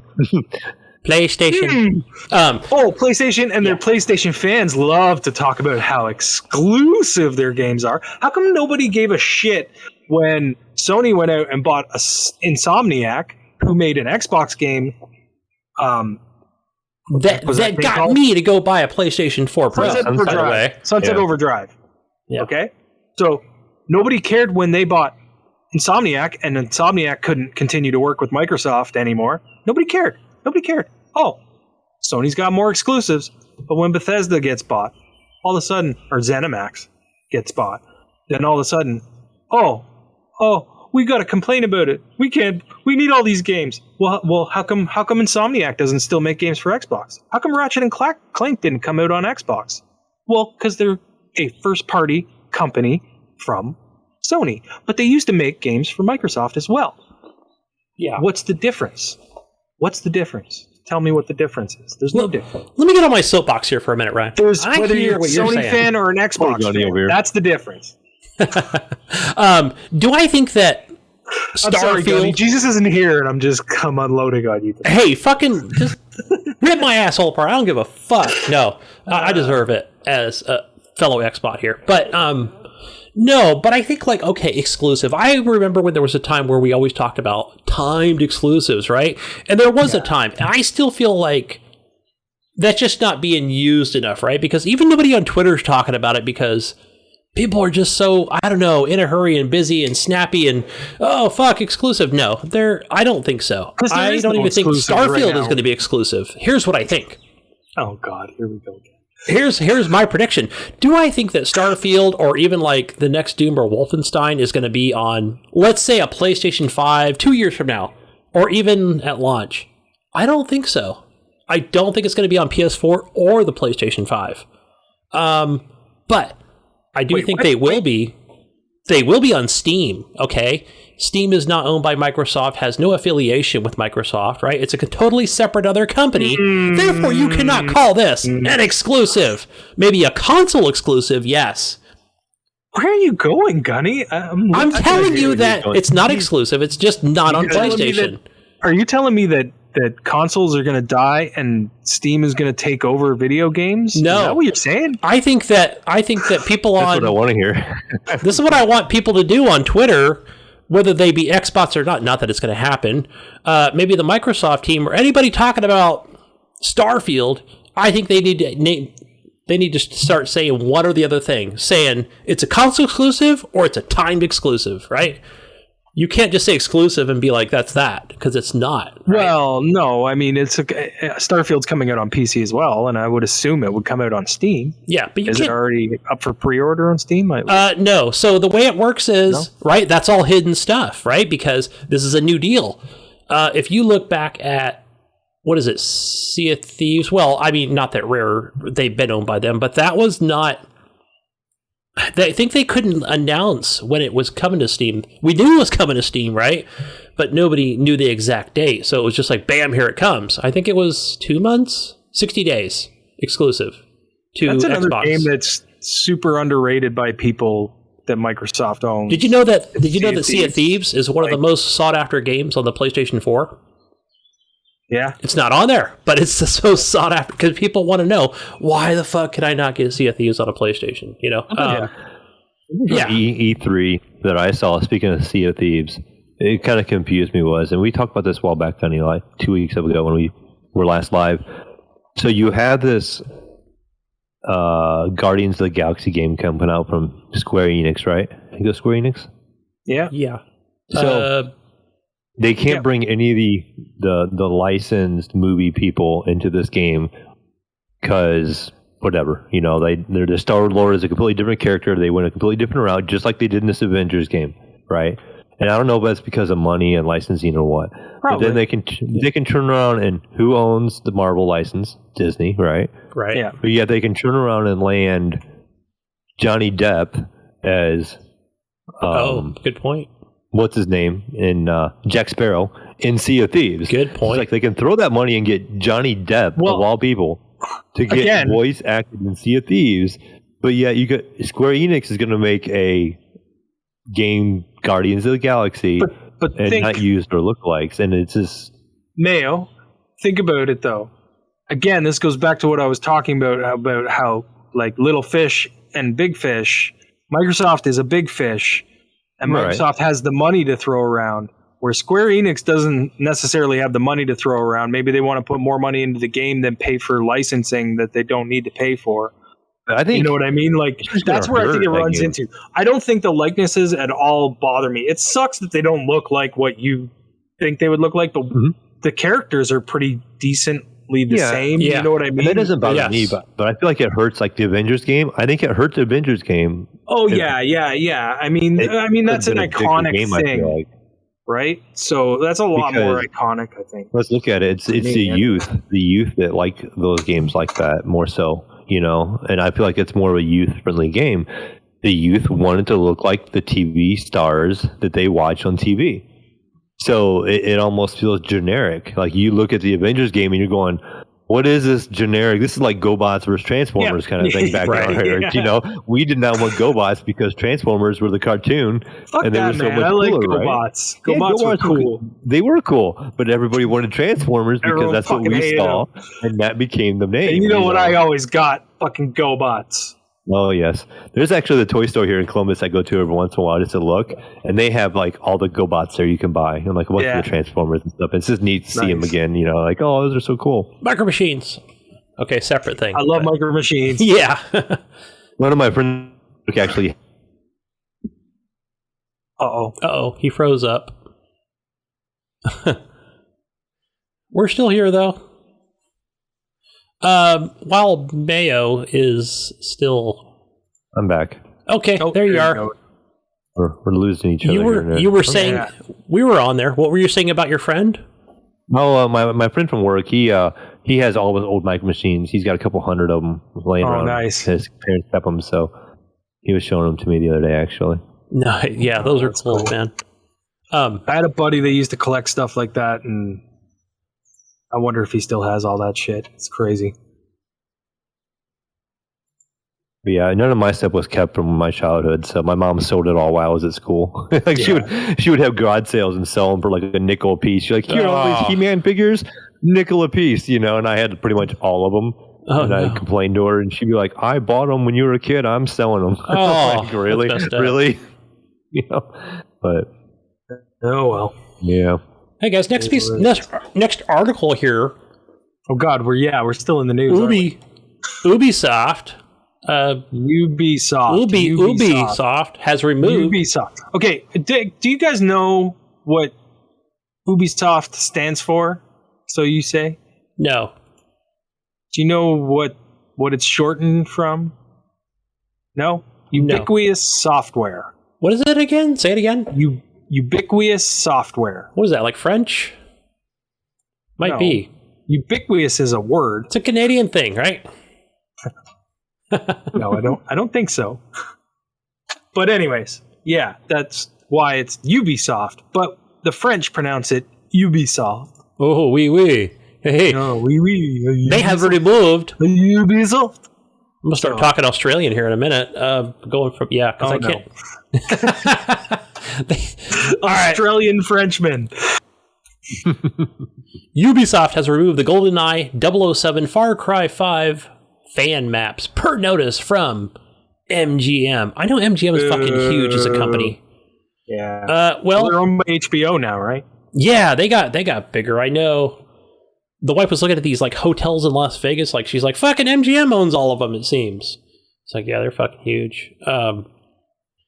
Last month, a dedicated Far Cry and GoldenEye 007 fan released a full 18 map recreation of the original GoldenEye 64 levels that were playable directly from Far Cry 5. It was a passion project that was one of their free for everyone to join, and while that all seemed well with Ubisoft, it would appear that the studio behind the James Bond franchise didn't take it too kindly and has issued a full takedown of all the maps. What the hell? Why is... So Ubisoft was all kind of like, oh, this is good, this is neat, you know? And next thing you know, MGM, you know, who, you know, we think of nothing to do with video gaming, but it's got that GoldenEye. Yeah, I mean, I guess if it's on... Yeah, I mean, as a big company and it's on their servers, I can definitely see, like, definitely some licensing bullshit on it. You know, but speaking of licenses, because the first thing when I saw this, and I know it's not, like, a related thing with, like, you know, Tom Clancy's Splinter Cell, but it just made me think of, like, you know, nobody's ever talked about that. Like, what do you think about their license, you know, with maybe the Tom Clancy name to it? Do you think, are they holding this thing or what? You know, is it still Tom Clancy's Rainbow Six Siege? Is that just the only thing they're holding on to, or, you know, that they're paying for? I mean, we know that... When I hear Rainbow Six, I don't think of Tom Clancy anymore. Like, I just think of Rainbow Six, you know? Yeah. But it kind of sucks they couldn't work out a deal, like, even here, you know, with these user-created maps, you know? Like, hey, it's just fucking, it's COVID, people are having fun, you know, let them have their fun, but no. Yeah, somebody put a lot of work into making these 18 maps, you know, and then next thing you know, like, you know, MGM is just like, no, we don't want that, you know. Even Ubisoft thought it was great, you know. So it must have been really nicely done if Ubisoft was liking it and didn't have a problem with it, and MGM had enough of a problem with it to take it down. It all comes down to money. Yep. Hey, did you guys see that? I don't know. I don't think it's a real thing, but it was Fallout 76 London or Fallout London. Is that a real thing or a user mod thing for Fallout 4? I don't know. Some people are listening. They probably know what I'm talking about. It's on YouTube. I thought it was fucking for real. It's called Fallout London or something. But yeah, and I'm just thinking, like, wait a minute. If this is like, you know, something that's maybe licensed or, you know, from a popular modder or something, you know, like, it just always automatically concerns me, you know, that there's going to be something in there that a big company's not going to like. Like, oh, it's too popular and too famous, and you're using our name and our likeness and our city, you know, but again, it all comes down to money. So, yeah. that sucks. But yeah, I'll find out more on that Fallout London thing, because I've seen that trailer twice, and I'm like, what the hell? It looks awesome. I'm not sure what it's for. Fallout 4 or Fallout 76? But moving on to the next article, guys. Microsoft, their special Cyberpunk 2077 refund policy ends early in July. So, Ryan, what do you think? I play it periodically. Should we return it? Should we not? Is that something you jump into? Or not? I was waiting for the patch to jump into it, but I don't know, man. It's up to you. You bought it. Yeah. When do I think that's ever going to happen? Fuck, I don't know. I think probably September at the earliest, I would think. I haven't been following to see when they're going to do like an upgrade for the Series S and X. I know they said it was June like a year ago. Yeah, but then it got delayed till the end of the year or something. Yeah, it's weird. But other than that, I know the game. I've heard other people say, yeah, the game looks a little off, but it's still like a decent, solid game. That's true. It still runs fine on my Series S. Yeah, I hear it keeps running better and better. I did see an article too saying they just put it back on the Sony store. So, it does that little mark saying, may not play on a regular PS4. You might want to play it on a Pro or a PS5. But it is back now on the Sony store. And I did see another article too. I just not put in the news because it's Cyberpunk and people are probably tired of hearing about it. But like the head over there, they said that they're kind of happy with the way it's running right now, and so it's making progress, and maybe it's better. I haven't launched it in my PC in a while since they started doing updates. I'm actually kind of curious to go back maybe and see how it plays. The Witcher was the same way. We remember The Witcher when it first came out. It was a buggy mess for a while, and the game did not play well. And then look at what it became today. It became a great game. So the nice thing is they continue to put effort into it. They didn't just be like, okay, this is a bad game. We're done. Let's move on to something else. At least they continue to support this game and give them props for that. At least, whatever they come out next or if they continue to work on this game, I still have a lot of respect for CD Projekt Red because the way they handle their business. I mean, we may have not liked their product at the end, or it may have been overhyped, but they stick with their work, it seems like, and they try to improve it or make it what we want, or like good quality at least. So we'll see. I mean, hopefully it's better now. Yeah, so you're right, Ryan. That patch is dated for or scheduled for the end of the year for the upgrades for the PS5 and the Xbox Series S and X. I did watch a Digital Foundry video. Like, they come out every patch for all systems. It's like I usually watch about 5 or 10 minutes of those videos, and then I just get bored. I'm like, whatever. But they'll show like comparisons to like whatever the latest patch is, and it'll show the Xbox OG One, the Series, are the Xbox One S, the Xbox Series, like just the whole family of fucking consoles, right? The PlayStation 4 OG, and they're just doing all these comparisons with frame rates, and it's like, all right, fine, I'll just go play the fucking game because, it seems to run fine, whatever it is that. I don't know if it's running in 30 or 60 on the Series S, but because I don't even take my One X, I don't really ever turn that on, Ryan. I will. I think I currently have that hooked up to this 144 hertz monitor, which it doesn't support. What is it, like a variable refresh rate, because it's a G-Sync monitor, but I will just play like pinball on it, because playing pinball on the TV, doesn't work out well for my eyeballs. But yeah, it's been a couple months since I've updated the One X. Yeah, it's hard to go back. It's really hard. Remember, we've talked about it on the show where we were like, hey, look, Microsoft was trying to work their magic to get just the interface, right? Just the UI to kind of work on, to kind of like keep everything in sync with an OG Xbox One. It was, and the Series, or the One S, and and One X, and what a fucking mess. But now, no, the My Series S runs great. It runs great. Store runs great. It updates quickly. I've noticed the store keeps most games that are... It doesn't update everything, like everything in your fucking library, but, you know, if you have it on an old hard drive, it will, you know, you go to click on it, but it'll prompt it. So, other than that, I'm happy with it. Next article we have here is the Booker T, wrestler guy. He loses a lawsuit against Activision and as a Call of Duty character.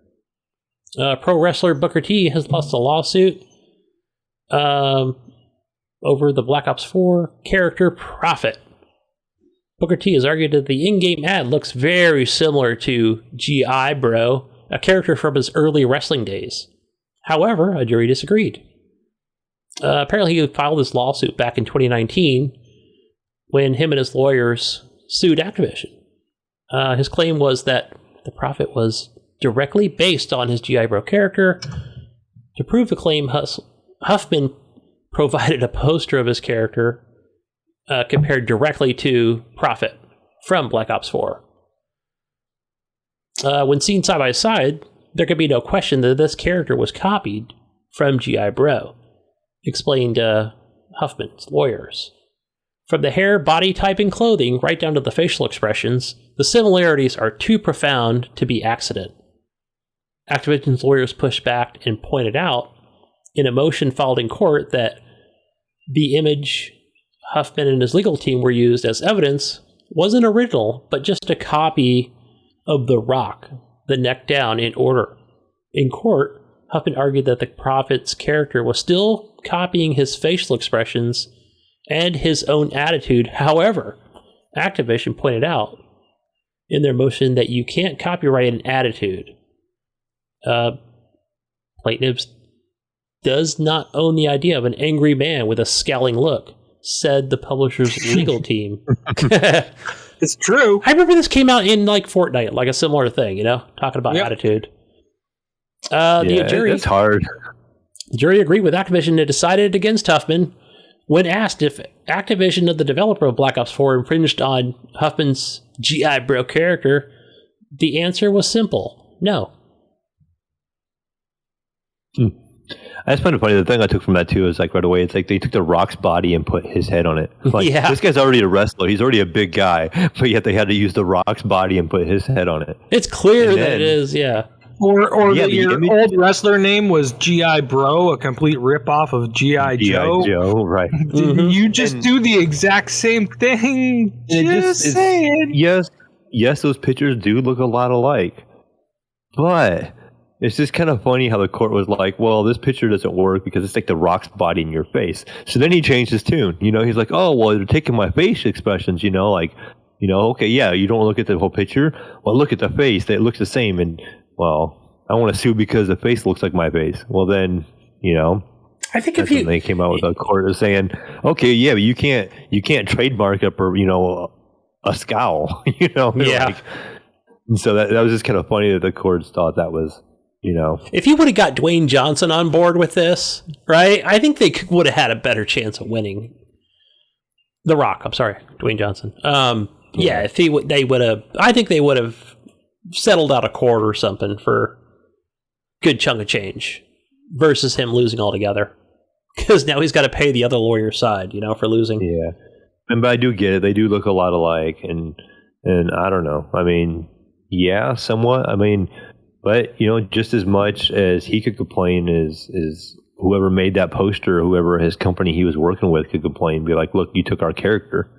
You know, maybe not so much, you know, Booker T, but that poster almost is an exact picture of, you know, kind of like what we see with Capcom right now. Like how Capcom was basically getting sued over having the likeliness of these other photos.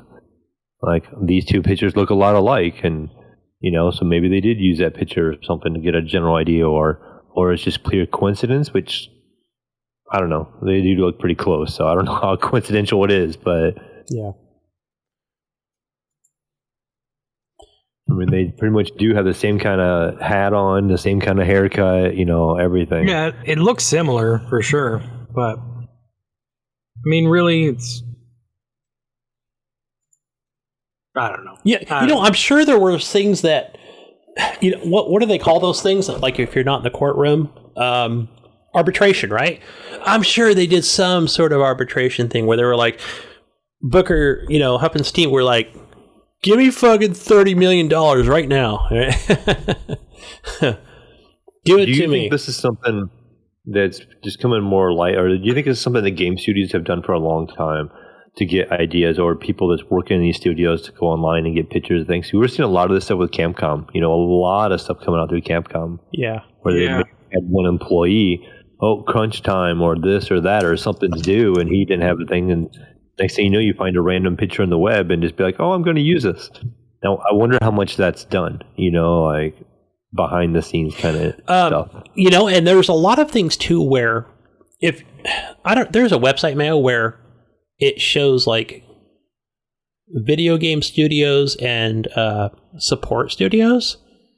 And so with those, like you were talking about so let's just say it's a support studio and it's, it's a town, it's in my town or whatever, but nobody's ever heard of it, It might be in the credits in Call of Duty, you're right, from Activision or something, but, but it just says there was a support team. But they could have, like you said, made some of those, those character models and art pieces and, just different shit like that where I'm sure that, Joe Schmo or whatever that works for that, alt-let media, right, that supports fucking Activision probably just said, fuck it, let me just go to the web right now. Nobody will know, right? And just copy and paste. Nobody's going to see it. Nobody will see it. Nobody will Google this or whatever. I'm sure a lot of that has been done that's not from somebody popular, right? It could just be from an old website that was... Yeah. But the thing is, it was up to Booker T's lawyers to prove that that's what happened, and obviously they couldn't do that. Yeah. So yeah, whatever. Yep, he needs a better lawyer. Or he should have taken whatever that money that was offered to him, assuming that Activision even made them an offer. That's probably something in there where they're not going to talk about it. Yeah. So I think that's all we have for the news, guys. Let's move on over to this console corner, our favorite console Gunny's stuff. Console corner. I love it. PlayStation Plus for the end of the month of June. As far as I know, it's still Virtual Fighter 5 for your PlayStation Plus. I haven't turned I got to dust off my PlayStation here and check it, make sure I have those. I'm pretty sure I have those games installed and downloaded. Star Wars Squadrons is your second PlayStation Plus game for the end of June. And just for our PlayStation 5 owners, Operation Tango. There you go. Moving over to Xbox. Did not check this, but I think it's still... No, I think it changed, Ryan. Because I have here... Maybe it did. I have no idea. Man. I don't pay attention to it at all. Let's see. Games for gold, right? Because I have something different. June. I don't think I updated my shit over here, man. Oh, Gunny, what are you doing? No, because I've got Shadows Awakening and Injustice Gods Among Us. But I don't think that's right. No, it is. Shadows Awakening and Injustice Gods Among Us. The old one.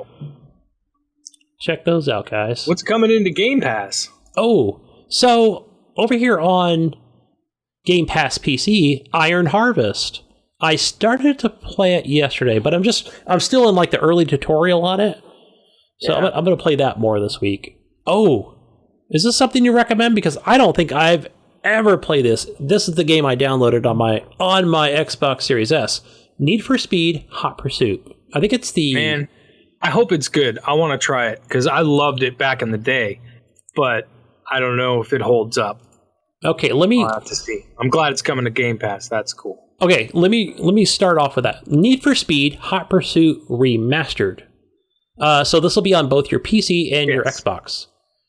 Feel the thrill of the chase and the rush of escape in Need for Speed. Hot Pursuit Remastered. Unleash the savage sense of speed on both you, or both as an outlaw and a cop in the world's hottest high-performance cars. Yes, I'm excited. I can't wait to try this out. All right, Gunny. I've always heard good things about it. You never played that game? No, Are you sure? I might have played back in the day. I mean, I might have played it on 360 where I rented it from. Yeah, it would have been on 360. Yeah, I think I had to rent the game. I didn't have a lot of money at the time, so it was the one where you had to. It was the one where you had to run away from the cops. Yeah. So it was the first one they started. Yeah. Fuck, I'm trying to think if. No, you know where I'm trying to think of where I rented it from was probably from my local video store. Maybe. Because I couldn't afford to buy the game at the time. But yeah, those are just a couple of the games on Game Pass that you can play, where there are hundreds. Do what now? I think we lost Mayo. Is he out there? Mayo, come back. No, Mayo, where did you go?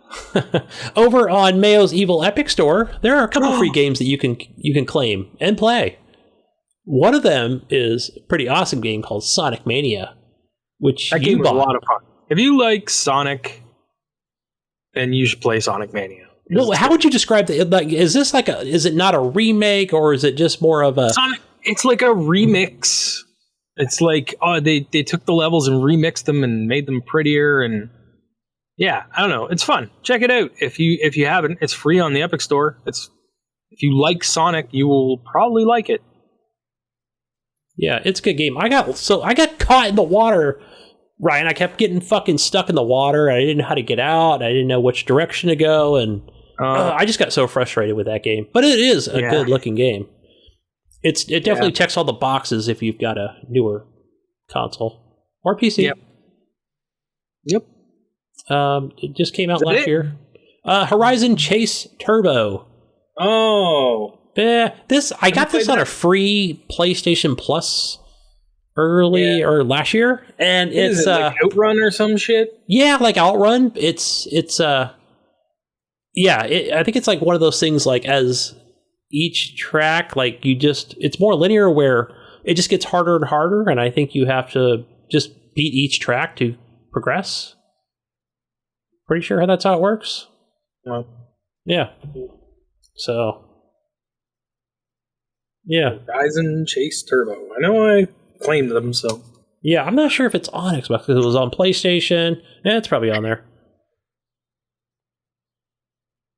All right. Yeah. Are we moving along? I think that's pretty much it. Steam. Go over to Steam. There's some big sales over there. Yeah. Let's see what we got here, because that's we're pretty much at the end of the show here. You got some questions, don't we? Oh, yes, we do. I'm sorry if I missed those. I'm a little distracted here because I'm trying to find the mail. Where is he? Darren Hilton, he has a question for us.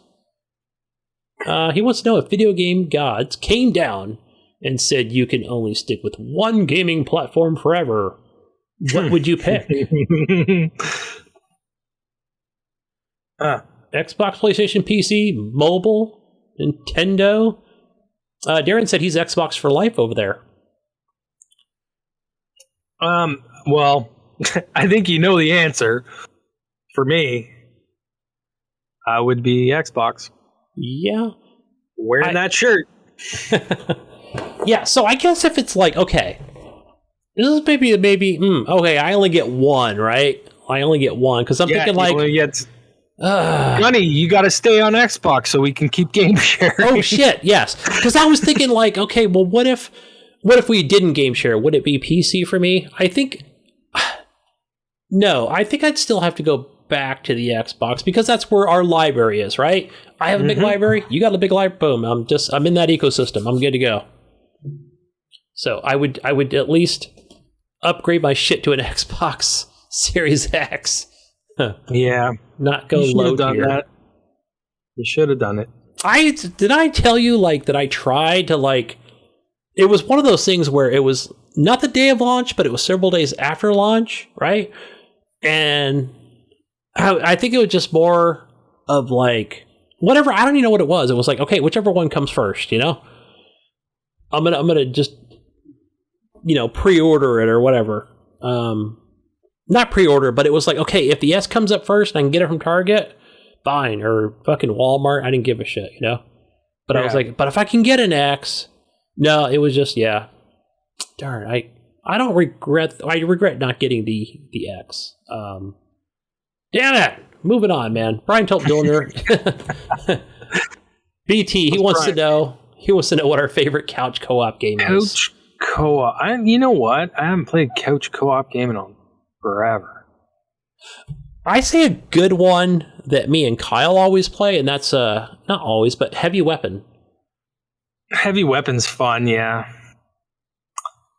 I mean, you want to go back like that, like Castle Crashers. Yeah, that's another one he enjoys. Or I don't enjoy it, but he enjoys it. So I'll be like, okay, I'll play with you. It's cool. It's a fun game. Yeah. Yeah, I'm drawing a blank. There's that one game that you said you like. I never played it, but it's that Lovers in a Dangerous Time Space. Did I say that right? Oh, yeah. You mentioned but I remember it was like just a random free game or some shit. Yeah, if you have enough people, you know, it'd be fun. You got to work together and get through. One guy flies, one guy uses the weapons. Yeah. It's a pretty neat game. Diablo. Can you play that couch co-op? I don't know. That couch co-op. Can you? I think you can. Would it be split screen or something at that point, or? No, I don't think you can go off screen. You would have to move together, kind of thing. Yeah. I don't know. I remember what. Not. I can't remember, but. Do you remember what the later in the Xbox 360 generation where what was it Lego? Remember what they did with Star Wars? Yeah, that was funky. It was funky as hell. Where the screen just splits when you go in different directions. It splits and then it goes sideways, and it's the oddest thing. I think me and Kyle tried that back in the day, and I was like, "Nah, I'll just watch you, or you can just watch me play," you know. And he always had his own account, but yeah, it was like the oddest thing. I just said, you know, we could only afford one copy, right? Like, yeah, I wasn't gonna buy 2 copies of it. Unlike if it was like he got into Call of Duty for just a minute, not so much in the competitive space, but yeah, not that was co-op. I'm kind of going off on a tangent here, but yeah. Oh shit. So I guess Mayo won't be back. Mayo's not back. Oh, one other thing I tried, Ryan, was I finally put like the Steam app on my Sony Google television. And what is it called? The big picture mode?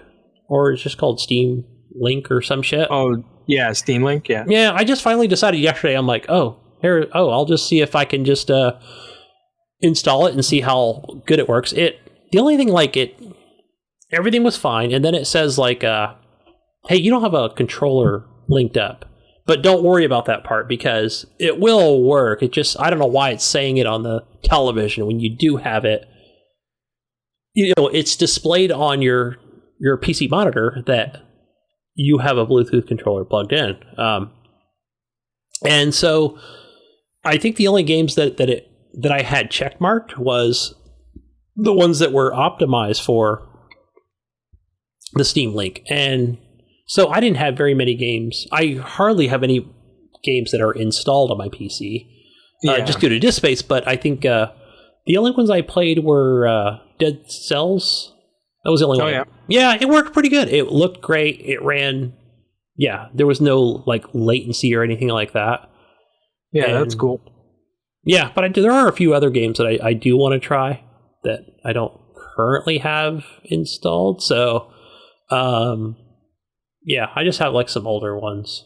But I know like I'm not going to play like City Skylines or 7 Days to Die or whatever. Like I already have that stuff on Xbox. So something that's just in my Steam library, not on Xbox, that I can check out and play with a Xbox One controller. So that's all I got, man. Where do we find you, Ryan? Where do they locate you? Find me on Xbox Live, Steam, PlayStation, but I'm never on there anymore. As Gib8777. Yeah, what about you, Gunny? Go find the Mayo first. Go find him as... Yeah. Let's see. What is he on Steam? He is... Where is he? Either the Mayo or the Mayo 01. Let's see. He is... I don't see him on here. He's showing offline. So, yeah, he's something like that on Steam. And Epic Store, Discord, all that good stuff. Yeah, the Mayo on Discord. Mayo. Go find me, guys, on Xbox as gamertag Gunny Chief. That's all one word. And on Steam, I think it's the Gunny Chief. Or just Gunny Chief on Steam. Just search for it. Fine, add me. Over there on Uplay. And Epic and all, just everywhere. Except for PlayStation. I'm like HGP_Gunny over on PlayStation. But thank you guys for listening to this episode. Jesus walks a lot. Jesus walks a lot everywhere. Yeah, we can't forget about him. Oh, yeah, I almost forgot. Yeah, that guy. He's over there giving me a hard time. That motherfucker. All right. I think he died in a fucking heat wave or something. He was telling me he melted on the sidewalk. Oh, no. Jesus, get in some shade. All right, guys. What does Gidget say? I forgot. What did she say? Peace out, Brussels sprout. Catch you on the next episode of the Horrible Gamers podcast. Later. Brush your controllers and go to bed.